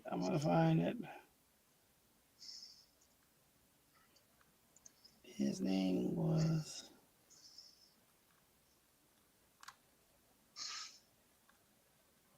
I like the fact that Isaac didn't like the kids in that episode. He says, "You're small and feeble, and you can't be of any help at all." Getting back to Voyager's second warp core, Yeah. I don't know if you can consider it canon. I mean, I'm looking at these articles that you mentioned, and The only way it would be canon, yeah, potentially, is if we hear another Intrepid class ship has 2 warp cores. Did we ever hear that? It's just never been mentioned. I've never seen it. It's Horblock, the dude in the other ship, the freighter that was transporting Krill guns. Horblock. Oh, okay. They were like, watch out for the pothole. They called the anomaly a pothole. Pothole. Oh, him. Yeah. Yeah. Right. We have to take the things that are just on an MSD with a grain of salt, because on the Enterprise D MSD, there's a bunch of stuff that there was Nomad, there was like cars and all kinds of stuff that you weren't supposed to see. Right. Well, there's a bowling alley on the original Enterprise. Well, that's canon, though. We heard that. They even mention it in an episode, so it is. Exactly. Yeah, it is. Yeah. Bowling alley in the TOS original Constitution. Yeah, the original Enterprise. Yep. Yeah. They didn't mention it in an episode, and it's on the plan. Mentioned in an early episode, if I remember correctly. Yeah, the naked time, I think. Yep. So it's totally canon. When it's mentioned or There's shown, only 2 then it lanes. is. There's only 2 bowling lanes. It's not like a full bowling alley. It's just 2 lanes of bowling. That's in the plans, but yeah, it is there. What was Spock's average? You know, we never saw like the apparently on the D Enterprise there was like a place where you could keep whales and stuff near the bottom of the ship, like a Citation lab, right? Wasn't there? That you could see it in the windows. You could, like when the ship they do a flyby of the ship in the Beauty Pass, you could kind of see those windows, but they never actually showed it on the show. You mean on the rear of the saucer section by the neck? No, that's the Arboretum. No, I think it's lower. I think it's lower, but I'm not sure. The blue lights on the back is the arboretum. Well, I was going to say that was the arboretum, but you're saying Yeah. these lights. Where are the whales kept again?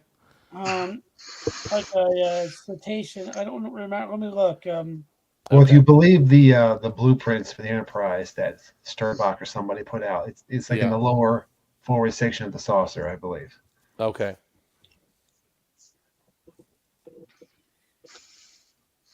Maybe they have like the Zindi people living down there. I mean, the D is huge. I mean, the Galaxy class is very big. I mean, I could see how you can have an arboretum, you can have aquarium, swimming tanks. I mean, it's very possible in that ship. I really thought it was weird that in Generations they actually built a whole new set for stellar cartography when in the show it was like this, and they even say this on the commentary, it was like a little crappy set. That's actually how Braga refers to it. He's like, it was a little crappy set in the TV show. It was a reused set. It was Troy's office. It was the set right off the transporter room. Yeah, they reused it for so many different things. Data's lab, right? Now, here's the interesting thing. That scene in the stellar cartography looked much better because originally when they were envisioning how that was going to look, it looked exactly like when they described how it was supposed to look. It was exactly like the scene in Attack of the Clones where, remember when Obi-Wan is talking to the kids and they project a bunch of stars around the kids and show where the planet was? That's how they originally visioned it. That's how they described it, right? And that looked much worse than actual stellar cartography. Zimmerman outdid himself with stellar cartography. I thought that looked fantastic. That was a well done. To see Data and Picard set against those backgrounds where they're zooming in on different frames, that was fantastic to look at. You know, the way they could zoom into a sector, like, you know, at a time or like a system and then show it up close, but the rest of everything was in the background. That was fantastic looking. That was really cool. Just to see like the heroes of this show set against space was just awesome looking. Yep. Definitely. Yeah, I thought they did a real fantastic job on that set. I just don't know where that room would be on the ship. That's the only thing I don't know. It's like it just seems out of nowhere that they suddenly have this huge room somewhere. Well, there's so much room on the ship. It could be anywhere. I think I brought this up last week. It always strikes me as odd that the engineering in the NX-01 is in the saucer section. Just never get through that. And that was a brilliant set for engineering. That was one I of my love that set. in all of Star Trek, but I always imagined it was on that little back part. That's where I always imagined it is on that little module in the back. And then you just take the branches and they extend into the pylons, which extend into the nacelles. But according to the schematics in the episode Anomaly, it's right in the middle of the saucer section. Yep. Anomaly is the episode where they pointed out too, because Archer's like, go help Trip down in engineering, and they show the invaders down there on the map. That was a great episode, by the way. Anomaly. Oh yeah, it's a fantastic action piece. Yeah. When Archer slides down the ladder. Yeah. Well, his slide in the episode Fight or Flight is even better because you don't expect it. You know, he just like appears in frame. He's like, "How you guys doing?" You know what I mean? He's just like, that's like, I think that's the best entrance he's ever made. He's like, "How's it going?" You never see Jean-Luc sliding down any ladders. That's a new category, is character entrances that John's going to put up next week. He took my inspiration from last week when he said ready room speeches. I'm like, he stole that idea from last week's conversation. But that was good. Yeah, that was great. And that was harder than I thought it was going to be. Possibility. That was harder than I thought it was going to be. I thought that was going to be easier, that category. It was tricky. I couldn't remember the prime minister's name on that. Right. Plan, I couldn't remember I could not remember that. I knew the knew who it episode. was. Yeah, I remember the episode. I just Yeah. can't remember the guy's name. And by the way, that episode is very similar to the Voyager episode, where not Voyager, Orville episode, where they go to the planet and they make first contact with them, and then they all get like arrested. Or at least Kelly and Bortus get arrested. Kelly and Bortus, Yeah. Yeah, but it was very similar structure, that they had for those episodes. Now, I don't know if you guys remember the episode of Orville called For Unknown Graves, where they show the Kalon robot being delivered to the Kalon family. Oh, Yeah. that was a brilliant episode. Yeah. Well, Very that good. beginning is almost verbatim the movie Bicentennial Man. I think Seth knew he was paying homage. Did you ever see Bicentennial Man? The beginning long of that time ago. movie. The beginning of that movie starts exactly the same way, where a family, it's a regular human family, gets a delivery of this big box where they get a robot to do their house chores. That's how the movie starts, right? And it's almost the same beginning where these Kalon people get a robot in a box at their door to do What's their in house. the box? Bicentennial that was a Man. good episode. I think that Seth was paying tribute to that movie when he wrote that. Yeah, and it was the same thing. They had a remote control for the robot and everything. But there wasn't a person in it? No, it was Robin Williams' character who was a robot in the movie. Yeah, I know. Right.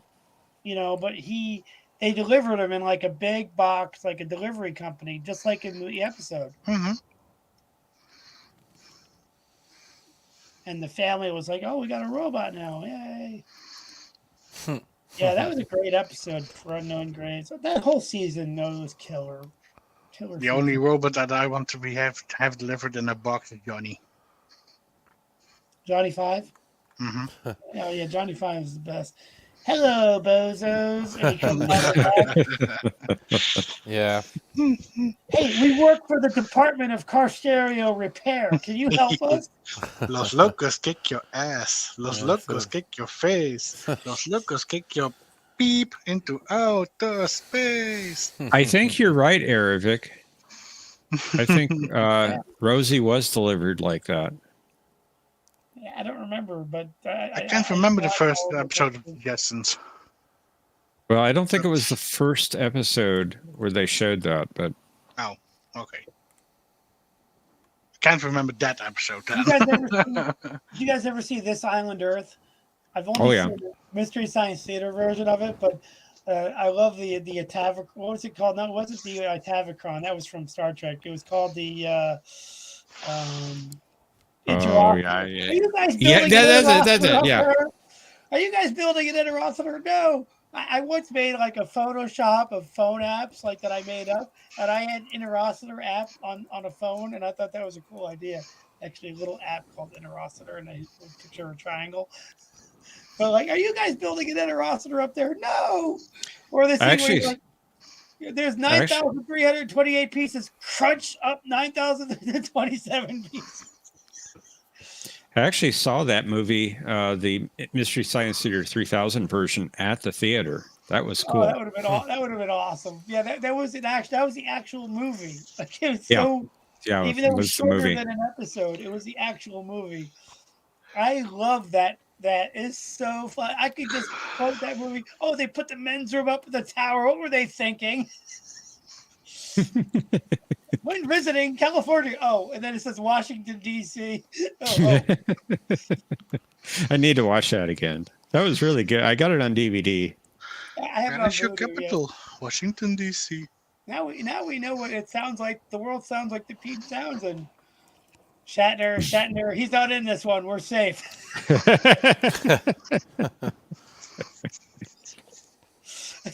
I'm sure you're wondering what I look like if I'm wearing pants. When they show the guy on the interrogator.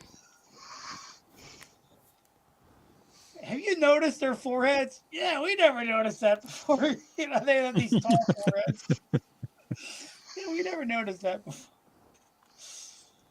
It's Weenie Man, Weenie Mobile, Weenie Man away.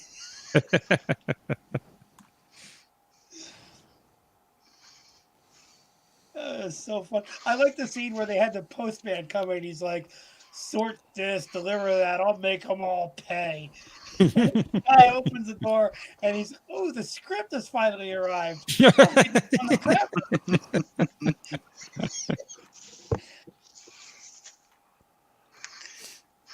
I love that was that good movie. stuff. Whenever That I'm was bored, good I watch stuff. that movie. It's so...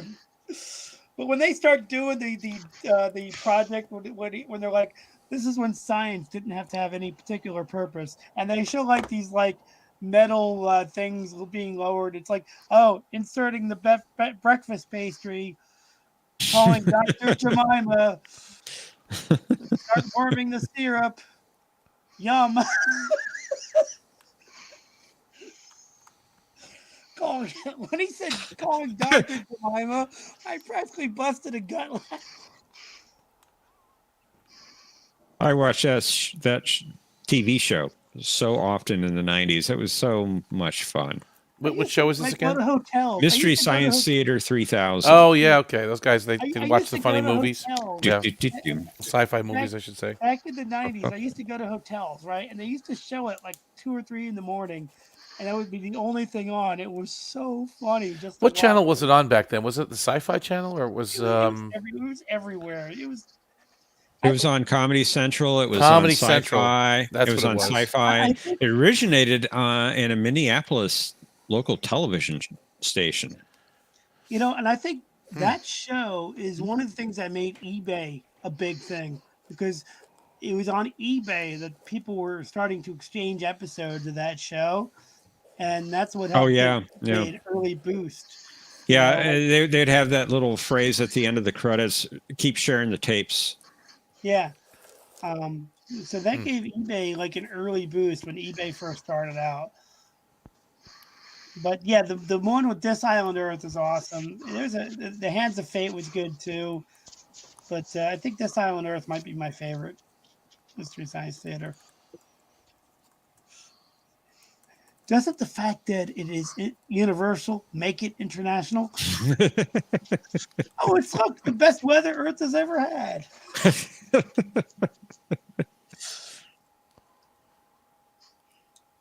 Oh, it's just great stuff. Yeah. You ever do riff tracks? They are so fun. I've not done riff tracks as much as Mystery Science Theater 3000. Right, but you could download riff tracks for like any movie you want, and it's pretty funny. Yeah.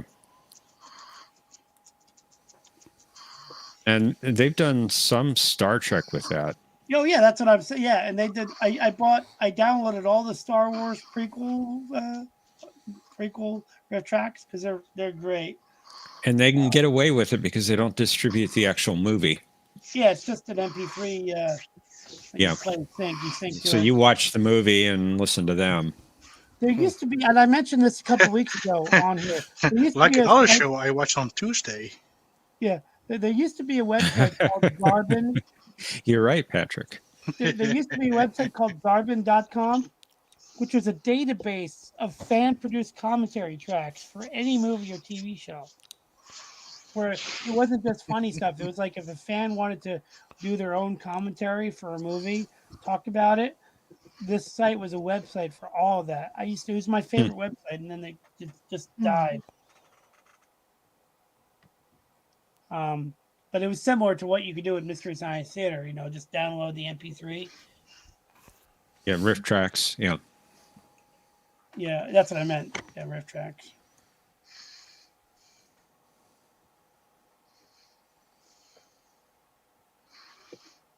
Well, I'm going to hit the hay, or not hit the hay. I'm going to get some cleaning done, then hit the hay. Thank you, guys. Cleaning. Cleaning, yeah. Midnight. Gonna do some cleaning. I know, right? It's 12:05. Yeah, I'm gonna start cleaning my house. Why not? Some midnight spring cleaning. I don't know. I gotta change it up. Because I don't like doing it during the day. I don't know. I just don't plain like clean. I don't like cleaning at all, but I might watch like a Star Trek episode in the background. What do There you you guys? go. That's how you do it. Yeah. Good Yeah. idea. Mm-hmm. What did you guys suggest? Tonight? Maybe, I Hmm. don't know. Little Voyager, maybe? Stella, Stella? dear. iMud? Yeah, sure. I think I'll watch that. I like the TOS comedies. TOS is good. That was the best comedy that they did, in my opinion. You don't like Tribbles? I mean, Tribbles is fine, we've watched it Don't a get me million wrong. times. It's but iMud is just classic Oh, comedy. it's hilarious. yeah. Yeah.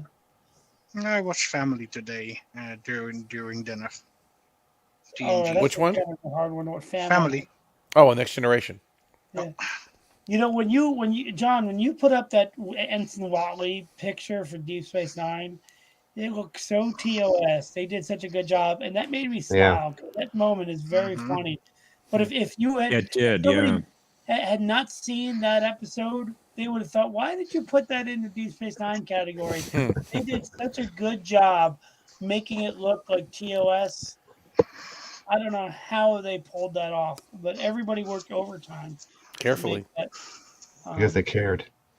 yeah, Carefully, with a and lot that's of what's missing thought today. and care.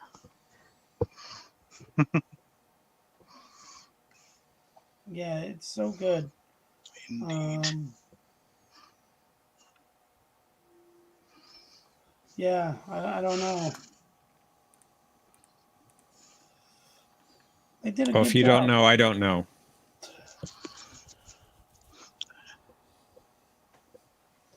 And if you don't know, I definitely don't know. Yeah. Cetacean Ops. Oh, you put something in the chat here? Let me see here. And if you watch closely to Trials and Tribulations, it's not perfect. They had to take bits and pieces from other parts of the episode to make it work. Like it doesn't line up perfectly, but it's really good. For example, when Kirk is talking on the intercom, and Dax and Cisco are in the background, some of the audio is taken from later in the episode. Yeah. You know what I mean? Little things like that, but it doesn't matter because it was all done in good fun. And I like the fact that the episode leaves it ambiguous. Like none of this could have happened. It could be Cisco making it all up. They kind of frame it in a way that you don't know if it actually really happened. You know, and I think that was a clever way to do it. You mean, what really happened? Like, that they went back in Cisco, time? Yeah, Cisco could have just been putting these guys on, except for you see the Tribble at the end, but you don't know if everything he said actually happened. You know what I mean? Because he's telling a story. You know, so it's possible that he was making some of it up. Except for the fact, where did they get all the tribbles at the That's end of okay. the episode? Because they were eradicated. They got them from anywhere. Well, no, because the Klingons eradicated them in the old timeline. Right? We don't even know that. They could have made that up. The Great Tribble Wars. Right. They destroyed Great all the Tribble Tribbles, and now they brought them back in time. They brought them Sorry. forward in time. Yeah, but that My doesn't bad. mean that everything that happened in the episode happened. By the way, I noticed they cheaped out on one special effect in that episode when Kira used the orb to send them back into the future. What about it? Usually there's like a special effect when you open the orb box and there's lighting and I mean, they swirling. spent enough money on the episode to Yeah, recreate they the didn't really Enterprise. do that for that. I think it's okay. They get a pass. Yeah. Yeah. The special effect for that. This cetacean map you sent over, John, I don't know. Where did this come from exactly? Because I don't... Well, the blueprints aren't canon. They were part of a publication released by the guy who worked on the show. But Cetacean Ops is technically canon because it was mentioned a couple times in dialogue. Okay, I'm fine with the ops. This map, I'm not buying this either. There's a lifeboat for the whales. Is that what this is saying here? Obviously, they have to have their own escape pod. You can't leave the whales.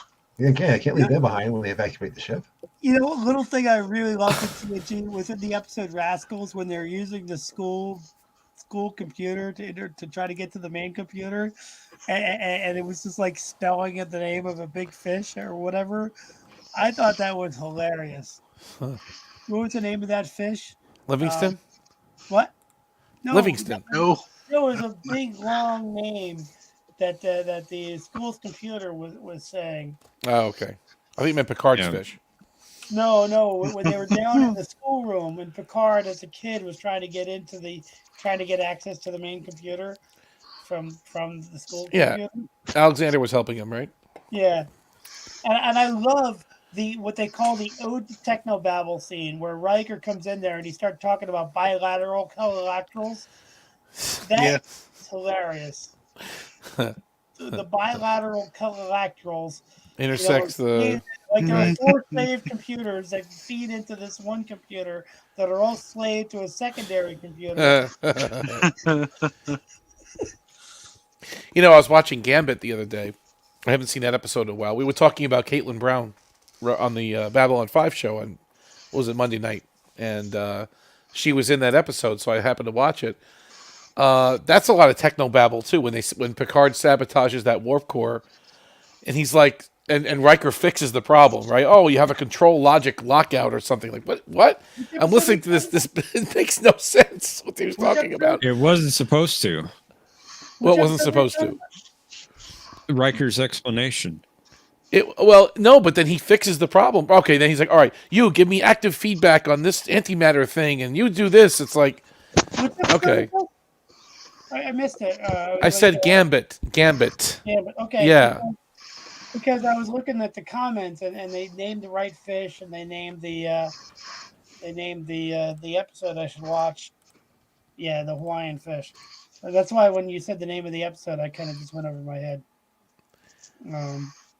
Yeah, I don't remember that scene in Gambit, but yeah, you're right. I do remember. No, it just struck me. Sometimes they go a little crazy with the technobabble.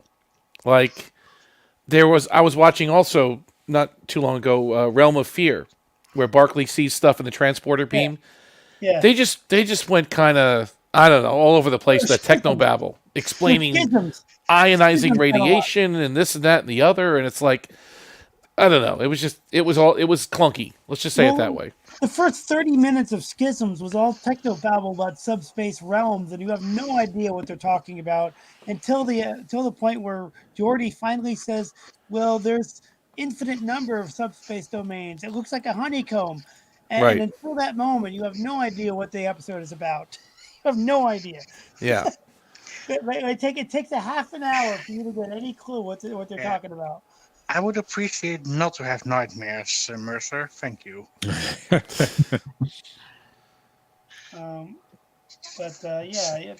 liked that episode. It was a bit dark and scary.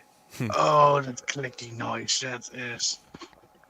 And I like the episode where they start making a table. It's like, computer, give me a table, and there's 1,447 parameters for table. Somehow they picked the right one. Well, not right they away. Kept, they kept changing it. Yeah, I know. Close. That wooden one was funny. I love Worf reacting to the scissors, like little detail in Star Trek that I really like. Yep. Like he's scared of a pair of scissors. He didn't have his spoon juice. He's scared of Mr. Mott. He's not scared of the scissors. Let's be honest. Mr. Mott's dangerous. And I love the way Mr. Mott, his dialogue in that episode was great. It's like, going on away missions really does a job for the hair. Yeah. Just a little off the top. Not as much as last time. That's right. Not like last time. They just have a spin-off. I took way too much off. If they did a whole spin-off for Mr. Mott, it would be better than the new Star Trek stuff. Just to have the whole spin-off be called Mr. Mott and have it be about his adventures down in the barbershop of the Enterprise team. When I was trimming Picard's hair, we talked about whatever. Blah, blah, blah, blah, blah. Because that actor was better than anybody that they've hired lately. Mr. Mott. I thought Crewman Chell was pretty good on Voyager. He wasn't bad as a Bolian, right? You know who I liked? I liked and I know she passed away, which was really sad because she was only like 30 something. Was the woman that played Cutler in Enterprise? She was good. No, I liked her. She was good. really Yes, yes, like, yes. she brought so much to her. Yeah, she was good. And I was actually really sad when she died because, like, she seemed like a good person. I Mhm. mean, I don't know them like in person, but I mean, they were starting to develop her character and develop her relationship with Phlox, and then when she died, they just decided we're not even going to address it. We're just going to not Skip write right any over more it. about it. Yeah. But they originally had this idea where they would develop a relationship over time, gradually, and that was their idea. No, that was nice. Yeah, and they really had good chemistry together. You know, when she's like the what is the soul, the heartbeat of the human soul or whatever, and Locke's like it's really just a big pump. So Aravic wants you to watch Shore Leave. Okay, that's not a bad episode. Hawaiian Fish, and call it the Bolian Barber. That's funny. Mott's Adventures. Yeah, the bowling, that would be an awesome show. I really Mr. do. I really Mott. think if they could have him like do an internship on a Klingon bird of prey, where he has to cut all the Klingons' hair before they go into battle, it would be like a Matter of Honor Part 2. He's like, we don't need a first officer on the Klingon ship, the Pa. We need a barber.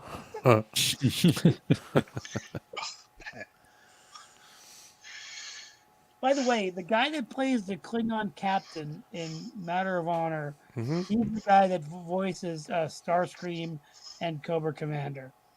He also paid the Pac-Led captain too, didn't he? The same guy. I know that he played one of the albinos henchmen. I do know that he might have played one of the Pac-Leds. I thought he was the Pac-Led captain. I thought that was him. Things to make us go. Things to. I'm gonna look that up. I think it's the same dude. I mean, I would swear it would be. Then again, I thought the Admirals were the same tonight. So Yeah, you're right. Christopher Holland. Yep, he was so good as Starscream and Cobra Commander, which is basically the same character. Both those characters are, except for how they look, they're the same character. And he did tons of voices on Transformers. He didn't just do those characters. Yeah, I liked him a lot. And then the guy that played the first officer was Brian Thompson, right? yes, He was Yes. in The Terminator, and he was of course. in Cobra, Oh yeah, and a bunch of other schlock movies. yeah. No, he's good. Well, he was in Okay. Enterprise too, wasn't he? As the Romulan at the end Yeah, you're right. in season 4. Yeah, And the guy that was in Shawshank Redemption as the guard. that's Clancy. Yeah, Hadley was in the desert episode of Right. Enterprise, where Yeah. he wanted Archer to fight for him. He also played in The Mandalorian. He was in Clancy Brown. Yeah. he was in the prison episode in The Mandalorian where he played the devil guy, Oh yeah. the guy that looked like the devil.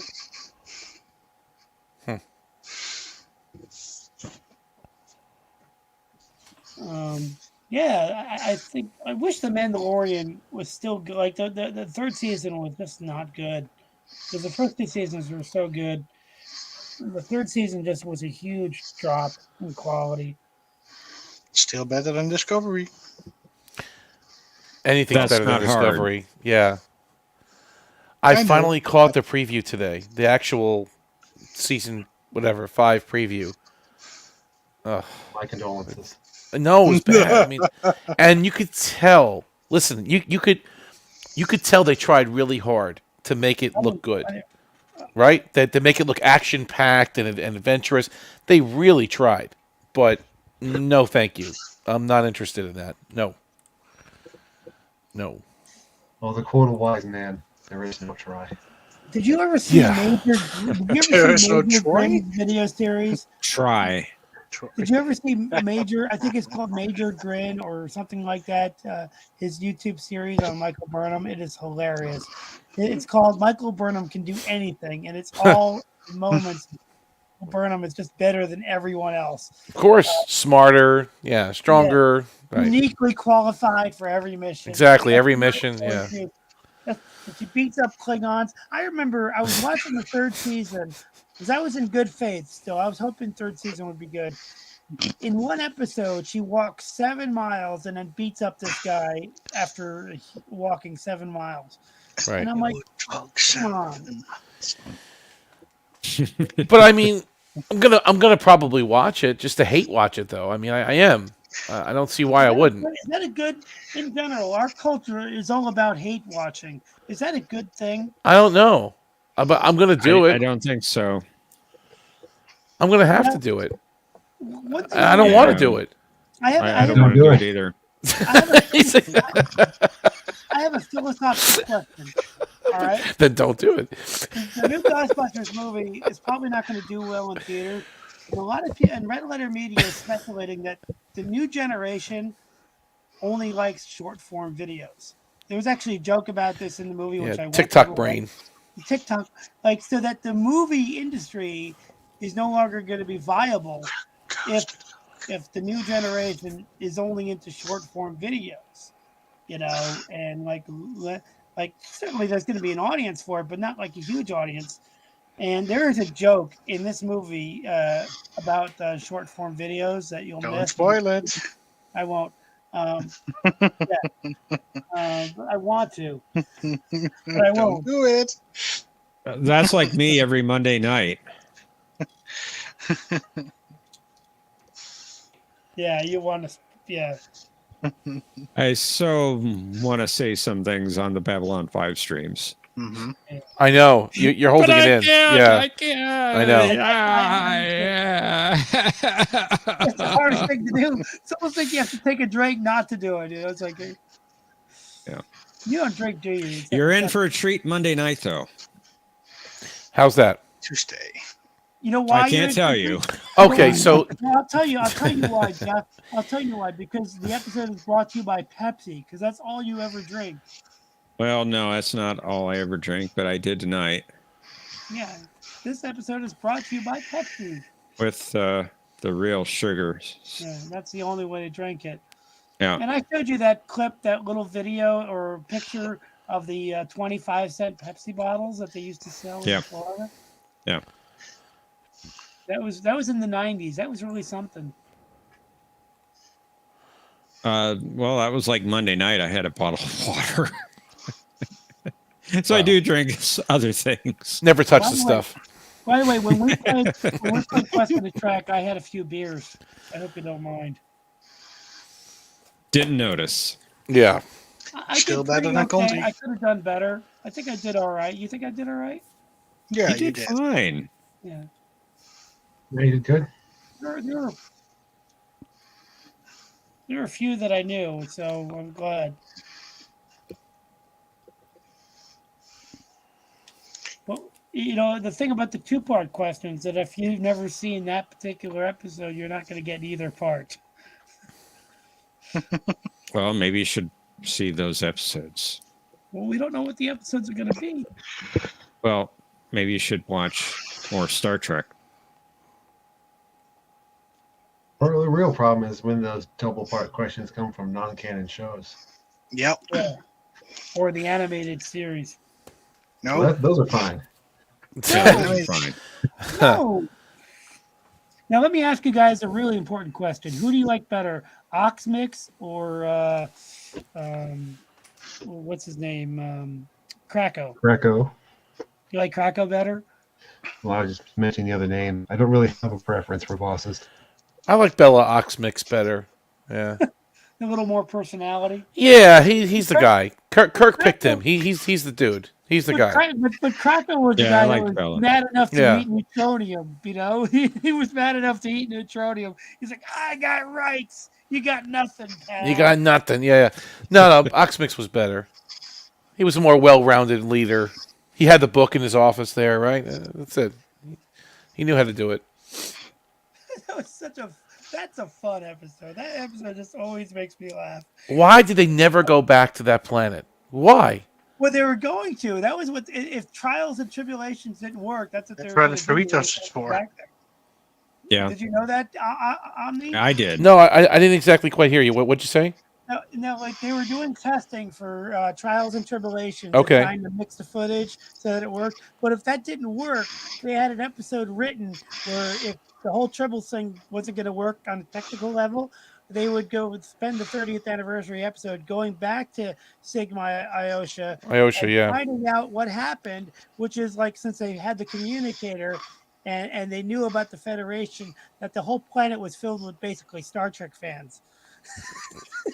Because it left the communicator there. Got it. Okay, And they knew about the yeah. Federation, and he knew about the beaming and the uniforms and everything else. That the whole planet had become basically Star Trek fans. That was their original premise. If the Tribble episode didn't work, but once they did the test, it's interesting because once they did a test shot where Kirk walks on the bridge and he walks around and he sits on a Tribble, and they showed the clip to one of the producers. And the producer said, well, that's just a clip from the original episode. And he's like, no, but the guy standing by the turbo lift is our guy. Right, Like, right. you know, he was in the background. He was wearing a uniform, but he had sneakers on. And he was in the background. Yeah, they showed the technology. They can cut him in. Right. That they could put him in. And yeah. He's like, the fact that they didn't notice was what convinced them that the episode could be done. But I'm saying, I mean, it doesn't have to be DS9. What about the Next Generation? I mean, hell, they had 7 seasons. Yeah, they should have gone back there. But I loved that planet. That planet was so funny. I mean, I'm thinking it has another reason, though. Maybe it's a Hollywood reason. Maybe they'd have to pay the writer some credit from the original episode or something. There must have been a reason why they never went back to that planet. It's such an obvious planet to revisit. If you look at the whole original series, there's a lot of planets that there's no reason to revisit. But that one, you want to see what happened over there, right? I mean, remember the line at the end of the episode when the rival gang is saying, like, we're going to go to Krako's place, and then the guy's like, we're going to leave nobody alive. We're gonna hit his place and leave nobody alive. That was something like that. Yeah. The exact same line was used in a movie called Oscar, right, with Stallone, because it's a gangster movie, right? Funny comedy, and the exact same line, I forget what it was used as like we hit him and nobody comes out alive. And I'm just like, it was like almost the same circumstance, you know, because these gangsters were heading over to Stallone's house. It's not exactly masterpiece writing either way, but I mean, I know what you're saying. No, I loved Oscar. Oscar is one of those bad movies that I love. It's a funny ass movie. You never saw it? No. Oh, it's really funny. The whole movie takes place in one set in like 4 hours of time, and it's really funny. I mean, they could have gone back to Talos 4 too. That's one they didn't touch on. There's a couple of things that needed to be. I guess Gene Roddenberry wanted to separate the two series a lot. They didn't even they had to work up to saying the word Spock, right? In the reunification episode, that was a lot of, or no, in the Sarek episode. Excuse me, in the Sarek episode. And even putting Sarek in was something that Roddenberry didn't want to do it for. Right, he didn't want to do it, so there was some resistance to going back in time to the original series stuff. But yet they did it in the second episode with the naked. I know. They did it. That was so odd. Pilot with McCoy. And the hole in space. Yeah, Kirk's Enterprise, right? Yeah, yeah. Maybe that was the problem. They started off that way, and they go, "No, this is no good. We have to do our own thing. We can't be referencing Kirk every 2 seconds." Roddenberry was a weird. That could be. Yeah. By the way, I don't know if you guys knew this. George Lucas was a huge Star Trek fan. He had memorized all of the episodes. There was one point where he met up with Clint Howard, and I forget what they were talking about, and he said, "Oh, you're from that episode, the Corbinite maneuver." Lucas knew his episodes, man. That's funny. He was a huge fan of Star Trek. Didn't know that. Yeah. Yep. Clint Howard was in. He's been in a lot of stuff. He's. I think he was in Apollo 13, which also had Max Grodenchik in it. Yeah. Oh, by the way, I saw a movie with Max Grodenchik in it. It was called Bruce Almighty. He was one of the guys that work in the console in the newsroom. It was definitely him. Did you see Bruce Almighty? long time ago. Yeah, it's a million Where he years ago. becomes God. Very funny movie. Long time ago, in a galaxy not so far away. What do you guys think of the Acolyte show coming out? I don't even know what it's about. I saw the Don't really preview know for it, anything kind about of, it. but yeah. I saw It's the like- trailer, it's but I like- wasn't terribly interested. It takes place 100 years before the Phantom Menace. That's all I know. Okay. Oh yeah, okay. I did see something about that. Yeah, I forgot it's it was like- Star Wars. Phantom Yeah, Star Menace, Wars- the movie that I watched yesterday. So the Darth Plagueis, maybe? Friday. Yeah, it could be Darth Plagueis. I don't Yeah. know. According to the Phantom Menace, they haven't met up with a Sith in 1,000 years, so it's going to break canon no matter what they do. But it was a very boring trailer. Like, it was surprisingly boring. Yeah, Star Wars is in a tough spot right now because they've cheapened the brand with some of these shows. Diluted it. Yeah, Right? they It's- diluted it. yeah. And some of the shows look very cheap. Like Andor looked great, but Ahsoka looked very cheap. Huh. And not having a movie in theaters has really cheapened the brand. Well, people aren't going. Right. I mean, I'm Solo saying. was a complete failure. And the other three barely covered expenses. Yeah, the other three made money, but nobody liked Maybe, it. maybe financially it was a disaster, but I didn't think I liked Solo was that bad. I guess I meant financially. Yes, Yeah, I didn't financially it was hate it financially that much myself, but it They didn't make promote it like they should have. Well, the problem is that it came only 5 months after Last Jedi came out, and everybody was split on that one. So Yeah. nobody That's went true, to too. Solo. I think the Yeah. Last Jedi really was what made Solo underperform because it was still fresh in everyone's mind. people were grumpy about that one. Yeah, it wasn't a good Yeah. movie. And they weren't thrilled at the idea of somebody else playing Han Solo. And I thought he did fine, but nobody was thrilled with the idea. No, It was, I it was didn't a like good him. movie. I didn't like him. It was a good movie though, and I really liked the stuff on the Falcon. I really liked the Kessel Run. I really liked how they got the fuel on from Kessel.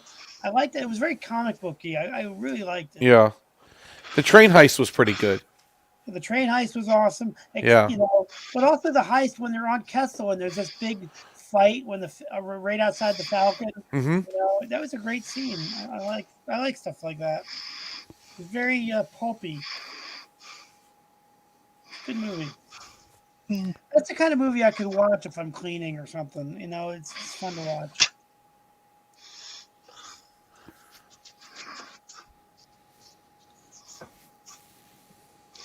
It's passable. John, you got to say something because you don't say enough. I'm just kind of listening to the conversation right now. Well, why don't you talk about something? It's your channel. He's been a gracious host by letting his guests talk. That's right. Thank you. I'll stick with 2 So- cents, and I think I have something worthwhile to say. Well, everything you say is worthwhile. Thank you. Because So he what do you waits. think of your guest star tonight, my cat Norma? What did you think? Well, I think Norma always makes the show better when she makes an appearance. Oh, thank you. Indeed. True. She's sleeping So right nearby. I'll see if I can get her on camera. I can't promise anything. Yeah. She's always sleeping. I want to be your cat. Got the life of Riley, that's for sure. See her in the corner. See her on the couch there. She's. That's her in Zoom- the corner. zoom- Yeah, but she has a life. I do give her the best life I can. But Do you have any comments about what is in the comment section? Well, I don't conspire with dolphins, although I am happy to consider them my allies. Let me put it that way. He's busy. Yes, conspiring. Thomas, we are going until next Saturday. Afraid I can't do that. No? Hey, John, what is the longest stretch of Jeopnerdy weeks that you've had without a break? Like, like where, some days, because some weekends you can't do it, you're doing something else. But what is the longest? Oh, we've gone stretch? quite a long time. Really? How many consecutive weeks? I don't know. I'd have to look it up. 'Cause you're doing pretty good right now. You know, like you did one this week, you did one last week, I think you did one the week before. It's a pretty good stretch. Have we taken a week off this year? That's what I'm wondering. Yeah, that's what I'm kind of getting at. Back in December and a few weeks before that. No, but this There- year, this calendar year. Oh, this year. I'm sorry, 24. No, I don't think so. I don't remember Okay. for sure. I can't think of a week that we missed this in 2024. I know we had some in like early November, mid-November, something like that. Right, that's what I was And that's thinking of okay. lately. I mean, real life is more important, but it's cool that you're dedicated to doing this. And the videos each week too. Yeah. Cinnabon says 2 weeks. 2 weeks.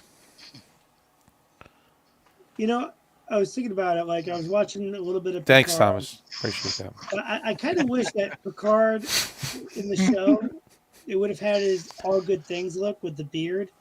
That would have been cool if they went back to that for his show. Remember when Well, he I had think that beards are a nice look. Yeah. I thought Picard was ridiculous though in All Good Things when the future Picard, him walking around the ship barefoot with his pajamas and stuff, and I don't know. You know what's so weird? There was a scene in that episode where he's almost correcting. He's correcting himself, but he's almost correcting the script, and they didn't change it. But he's like, when the Pasteur, no wait, when the Enterprise shoots the beam in there, it's almost like they're almost like the script is actually changing. You know what I'm talking about? Yes, I know the scene you're talking about because it was remember. there was three tachyon beams, right, And meeting at the center, from the Enterprise, but one of them was from the Pasteur. but they had the exact same resonance frequency or something. Yeah, so that it was like it's almost like he was correcting the As script. if they were all from the Enterprise. right. Is that your zip code, Cinnabon? 47988. Oh yes, the date. The date. What's the date, Counselor? And speaking of dates, I went back and looked. We did miss 1 week in February. This Okay, year. Oh, did we? Okay. Wow. that's right. Because Tokyo and I did we stepped in that night. Yeah, Did that's the right. broadcast. Yep. Well, February is not really a Forgot real about month. that. Oh, anyway. right. Yes. February is Yeah. not a real month anyway, John. You know, It was there's one leap year weekend that I and- get to sleep in. Or go to bed early. For a while there, Question of Trek was 1 week on, 1 week off. One Yeah. week on, 1 week off. Yeah. And now it's been on, off. But you're still doing pretty good. I mean, I don't like it's the difference between taking 1 week off and like taking 2 weeks off in a row. I mean, they're totally two different things. You know, so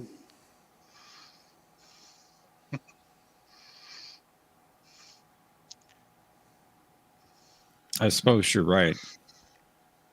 I'll have to make sure that I will be on time next week. I have Yeah, Because your of the, clocks are going to change. Yeah, indeed. Well, not next week for this show. Well, maybe for it me- would. I don't know. What for me- time does it start for you? normally at 3 a.m., 3 to 4. Okay, so the clock would change. But now it's 2 a.m., the show, when it starts, so it would change. Yeah, because it goes ahead. Wow. It goes ahead at 2 a.m. for you. 2 to Well, 3? for I thought, everyone. I thought 3 to 4. Well, maybe it is. Maybe I'm mistaken. Maybe you're Europe. You go ahead at 3. I don't know. Let's check. No, 2 to 3. You're right. So Thomas? That's when I'll most need people to are be sleeping. here. I'll need Do to you be here at the understand a same joke? time. Do you understand a joke? Apparently, you do not. So by brainwashing, the sense of humor is the first thing to go. That's true, John.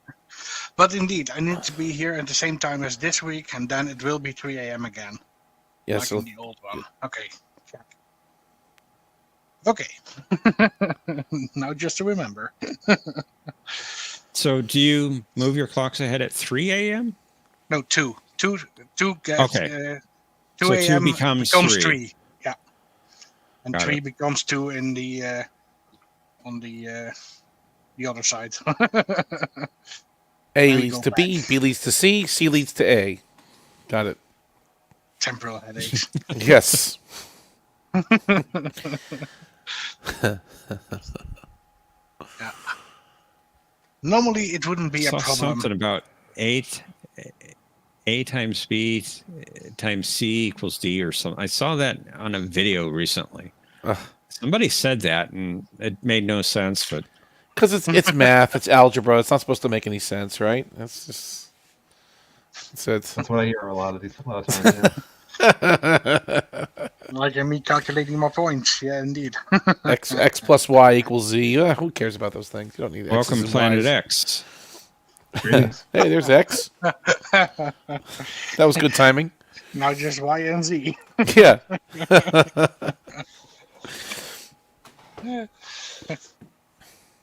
Funny. YNZ, indeed. What was that episode where they robbed the children when the bell breaks, I guess, on the Next Generation? And he goes, I don't want to learn calculus to his father, right? The little kid. Well, I mean, I don't know about you. They're teaching, what, 8-year-olds calculus in the Next Generation? Is that what they're trying to... In that 24th century? That's what they're trying to imply, right? I Apparently. guess so.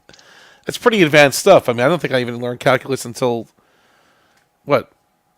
Not even high school. I think it was college, right? I did take calculus in senior for high school. Did you? Were you in AP classes or something? Because It was an AP class, yeah. yeah, because I don't remember that being part I of the don't standard. remember hardly any of it. It's been, what, over 30 years now. See, Omni, all those early season TNG episodes make no sense. There was an episode where they showed That's Wesley Gene as an Roddenberry. adult.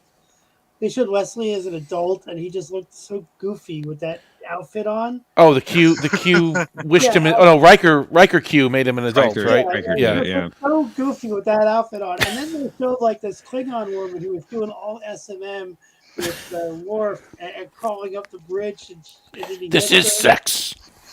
Like, I'm like, what are they doing on this show right now? Like is this like an adult Star Trek show now or something? Hey, Any comment, Omni, on Cinnabon's post? Scurrilous. What's he saying here? Math doesn't make sense. Why would it slander joint? Oh man, again. What is it with these two? They don't understand sarcasm. Being sarcastic. I was all right. At the very least, I was I'm being sure ironic. it was Cinnabon. Yeah, I'm sure it was. ironic sarcasm. Calculus standard in 9th grade? No way. Really? I'm sure it was. I guess it could have been. Not where I grew up. Sure. I think it was when I was. Sure. I think I was a freshman in college. I had to take a calculus class. I don't think I took it in high school. Huh. I don't remember now. All I know is I hated it. hated it. Hated it. I rather liked it myself once I figured it out.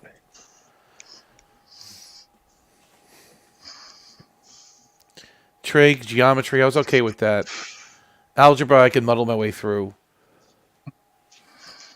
See, I never liked geometry. I like That I liked. That I enjoyed. All the proofs and stuff. It just.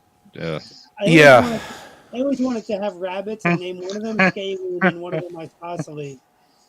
Proofs, something that Cinnabon The other also one doesn't use.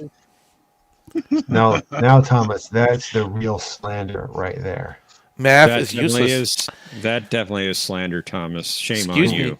me. I guess you don't watch Discovery because Tilly says the power of math, people. Oh.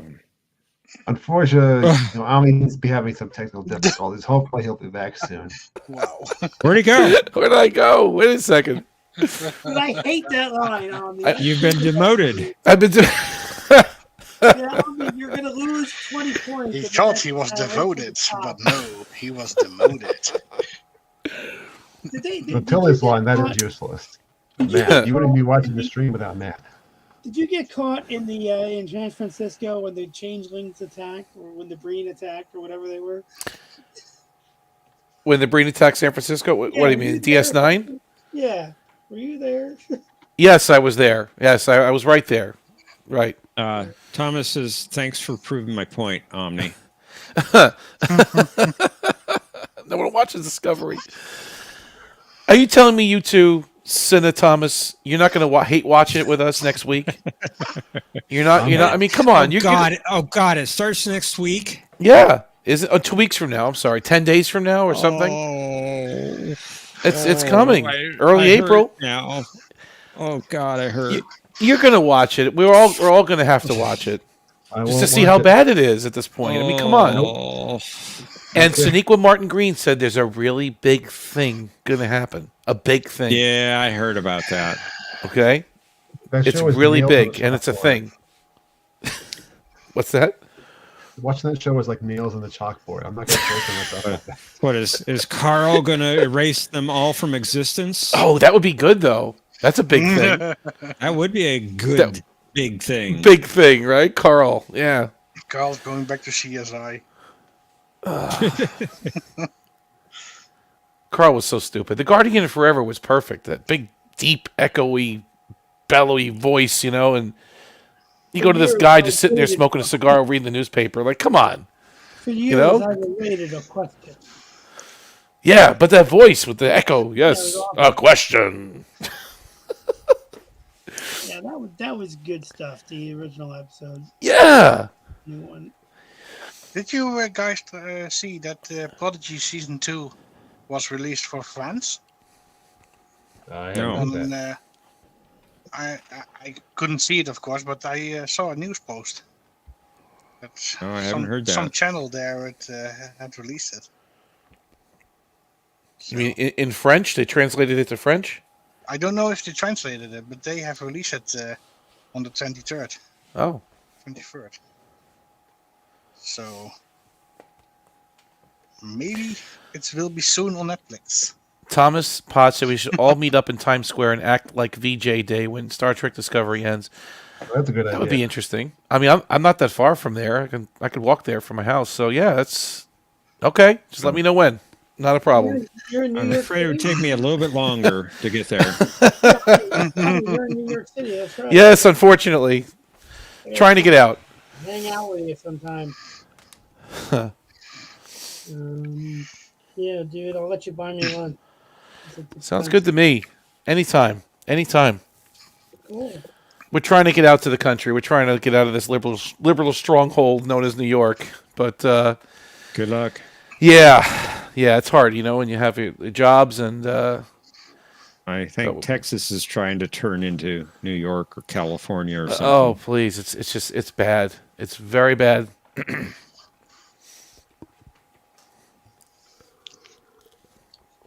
But we're trying to find a nice place to live. And yeah.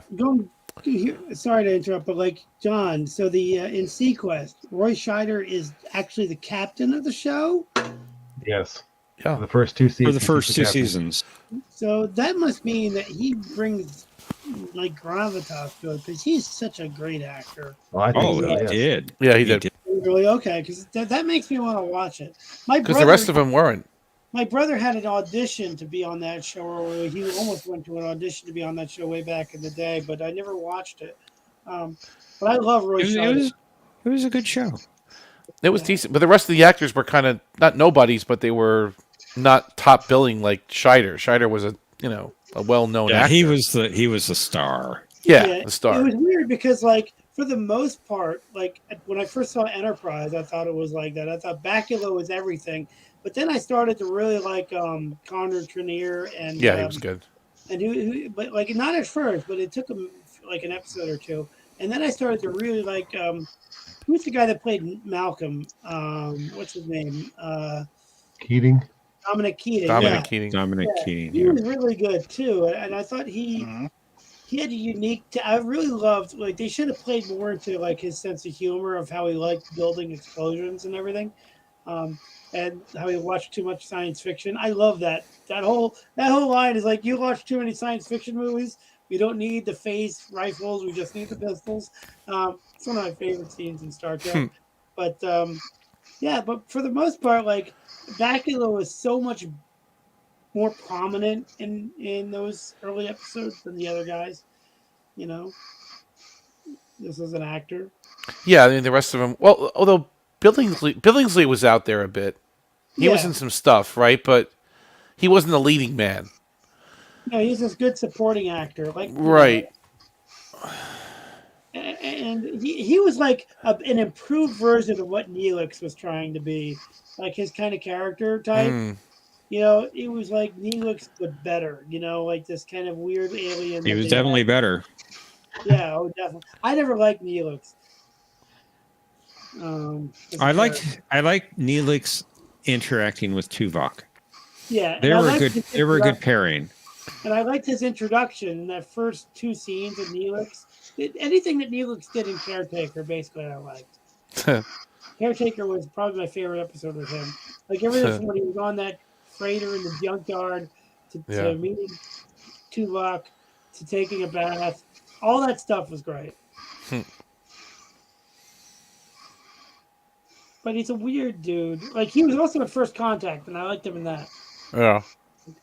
Excuse me, gentlemen, but we're closing, and we have a strict dress code. So if you don't leave right now, and Brandon Braga was in that scene. Oh, and the dance. Was on screen, right. He was, and here's the funny story: is that the other guy that wrote that movie, Ronald D. Moore, was supposed to have a cameo in that scene as well, because Brandon Braga had his cameo right away, like first thing in the morning, and they couldn't get to Ronald D. Moore's cameo, and so he waited all day, all in costume and everything, and they never filmed him. They said, "Oh, but if you come back tomorrow, we'll definitely get you in the scene," and he just didn't come back. He didn't feel like waiting there for it. So it's funny. Yeah, because when you're I would have done it. When you're an extra, you're literally just like sheep. You know, they put you in costume, but then you're waiting most of the day, unless you get lucky to be like in the first shot of the day. You're waiting the whole day, like reading magazines and stuff. That's what extras go through. So speaking of Sequest, how can you watch that nowadays? If you want to do a rewatch, will that also be on Tubi or to be on Peacock? Peacock. Okay. And it's on the free Peacock, if I recall, isn't it, John? Well, it was for a while, but last I checked, they moved it to the paid version. Don't go there, Pat. Don't go there. Peacock. Almost made a comment that was not kid friendly. I think I have the premium Peacock. I think I'm not sure. I barely go in there. I don't who watches Peacock. I never go in here to watch anything. Let me see if it's on here. Sequest. Okay, and then 2032. What was that? Was that the season 3? That was season 3? Yeah. Okay, so Sequest DSV was season. Yeah, it's on here. Okay. Let me add it to my stuff. There we go. I'll watch it later. No, you gotta watch Remo Williams. The Adventure Begins. All right, I'll catch that one first. Yes, you promised. You promised. No, I will. I will watch it because I like Kate Mulgrew. I don't see why I wouldn't. Yeah, you like Fred Ward? You know, she was great in Voyager. He was in. And even in the Orange is the New Black. And she played Crazy really well. She only a couple of times in 7 years. Give her a break. Give her a break. What are you referring to, John? I don't know what you're talking about. Insane. We don't have time to list all the examples. I mean, it's only a few. It's only a few examples. It's not like it's not a pattern.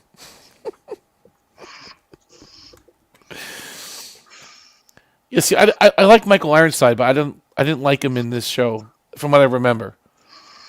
I'll have to go back and watch it. I was young. I watched this only on the first airing. I haven't gone back and watched Sequest since it was on the air. Let's just put it that way. Michael Ironside in Top Gun. You know, he was awesome in that. Well, when we were watching season 3, sorry, Professor. Go ahead. Go ahead, John. When we were watching season 3, Matthew referred to him as Captain Jellicoe. And it's a pretty accurate description of his difference between him. He's and, Captain Jellicoe. Yeah, right. Yeah. Yeah, compared to Roy Scheider's character, it's more like Picard. You know, I really hated how they just changing the subject a little bit. I really hated how the Enterprise B had these little things on the bottom. That way, they could destroy those things without destroying the original model. You know what I'm talking about? Like, Yeah, on the bottom of the secondary hull. yeah, there was like these little fat cells or something like on the bottom of the ship because they wanted the ship to be damaged by the Nexus, but they didn't want to like damage the model, I guess, and that's why they added stuff. to And it. guess what they did? Damage the They model. wish the They model did. anyway. Yep. Did they? Indeed. Yep. I didn't know that, but that was such a cheesy modification because just like whatever. I forgot that Peter DeLuise was in this show. In Sequest. He was, yeah. I like 21 Jump Street. He was good in that.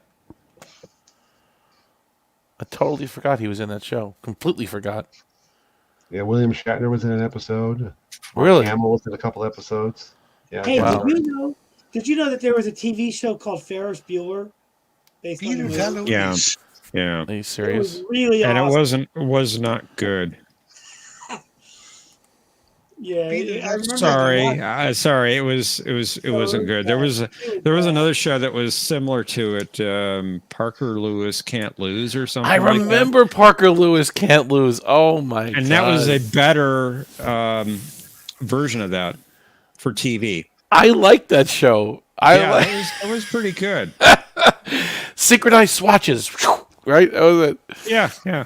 Oh man, Parker Lewis Can't Lose. That was funny. Was that on Fox? That's definitely a Fox show, wasn't it? No. I think so. It had to be. It had to be. So. Oh man, I can't believe you saw. I haven't watched that show since it was on. Yeah, neither have I. But we all used to watch it. I mean, Thomas says you I should was about watch 10 years old. Time Tunnel. That's another one I've not seen. I have a fan theory that Guinan is actually Oda Mae Brown, and they're in the same universe. Oda Mae Brown is the psychic from Ghost. That's my theory. Yeah. They're the same character. Because she's doing a lot of sci-fi stuff in that movie. Yeah, I do know that the actor that plays Victor Fontaine was in the Time Tunnel.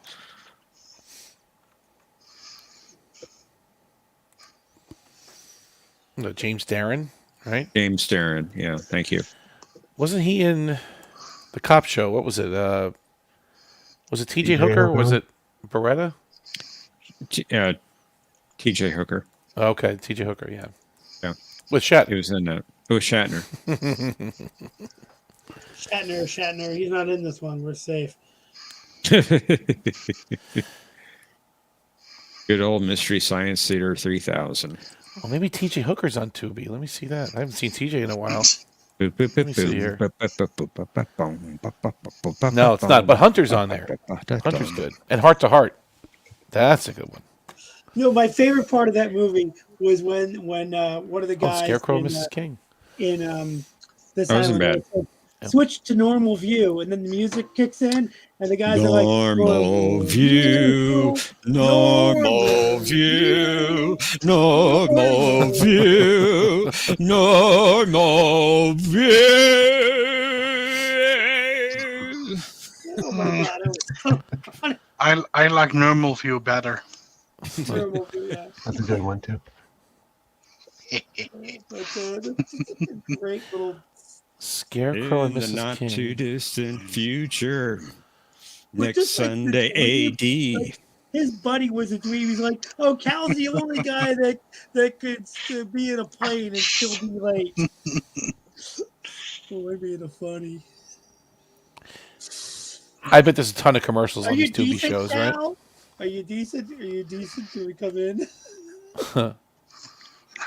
Oh, Thomas is going to sue us. For what? Damages. Damages? Sue everybody. To his ears, apparently. Can I sue you? Oh man. Thumbs up. Yeah. You're a It definitely dead man, is. Apgar. A dead man. Some good writing right there. 30 minutes until Good acting, too. sunrise. Oh, and that show Renegade is on Tubi too. Remember that one with Lorenzo Lamas? We were talking about that. That's on Tubi. I used to watch that one too. I need a VPN. I mean, this American Professor, there's Gladiator. got to be a ton of commercials on these shows, right? Is there a million commercials in a 45-minute Tubi? episode? Yeah, there's got to On be a ton, Tubi? right? I hate to admit, my ad blocker blocks them. Oh, okay. Well, that's Dun, good. dun, dun. Okay. I guess I should turn it off, but for Tubi, I'll be honest. I don't watch Tubi very much. I've watched a few episodes of Babylon 5 on it. Right. More just to go back and review something instead of sticking it in the Blu-ray. Just for convenience. Yeah. Yeah. I mean, let's pull it right up.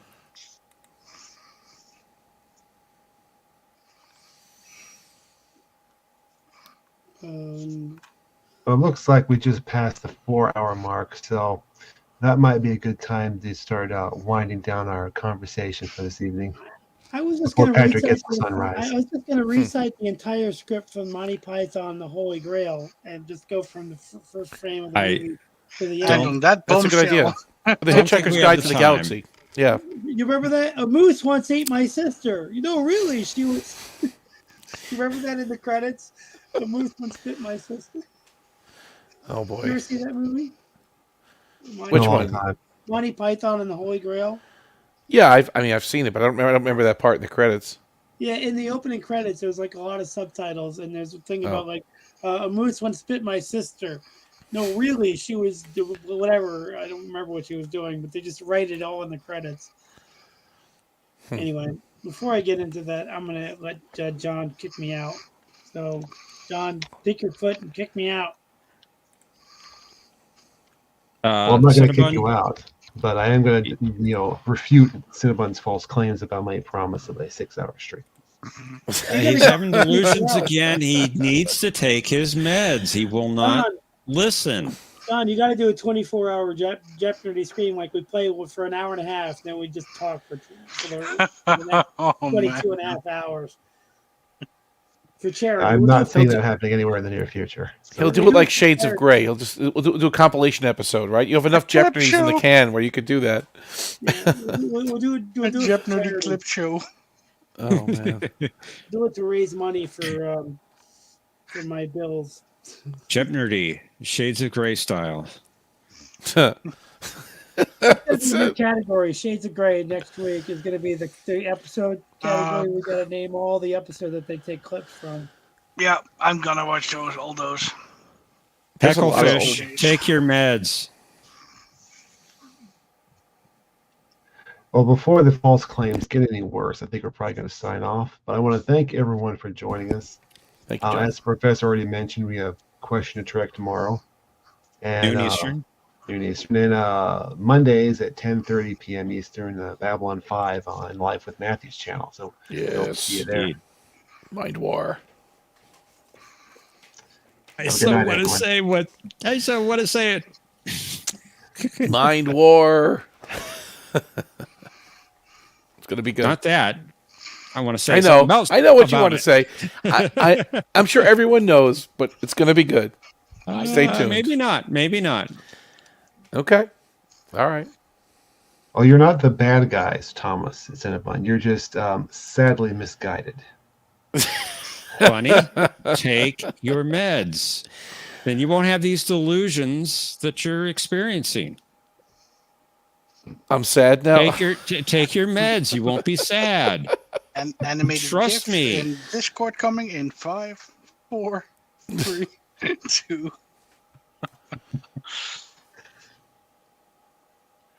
I want to say thank you, everyone, for joining us. Always glad you could be here. And we look forward to seeing you back next week for our regular edition of False Accusations. See you then. See, Bye. John is so funny Bye, because he guys. doesn't try to be funny. Good night, everyone. Thanks for Take care. joining us. Good night.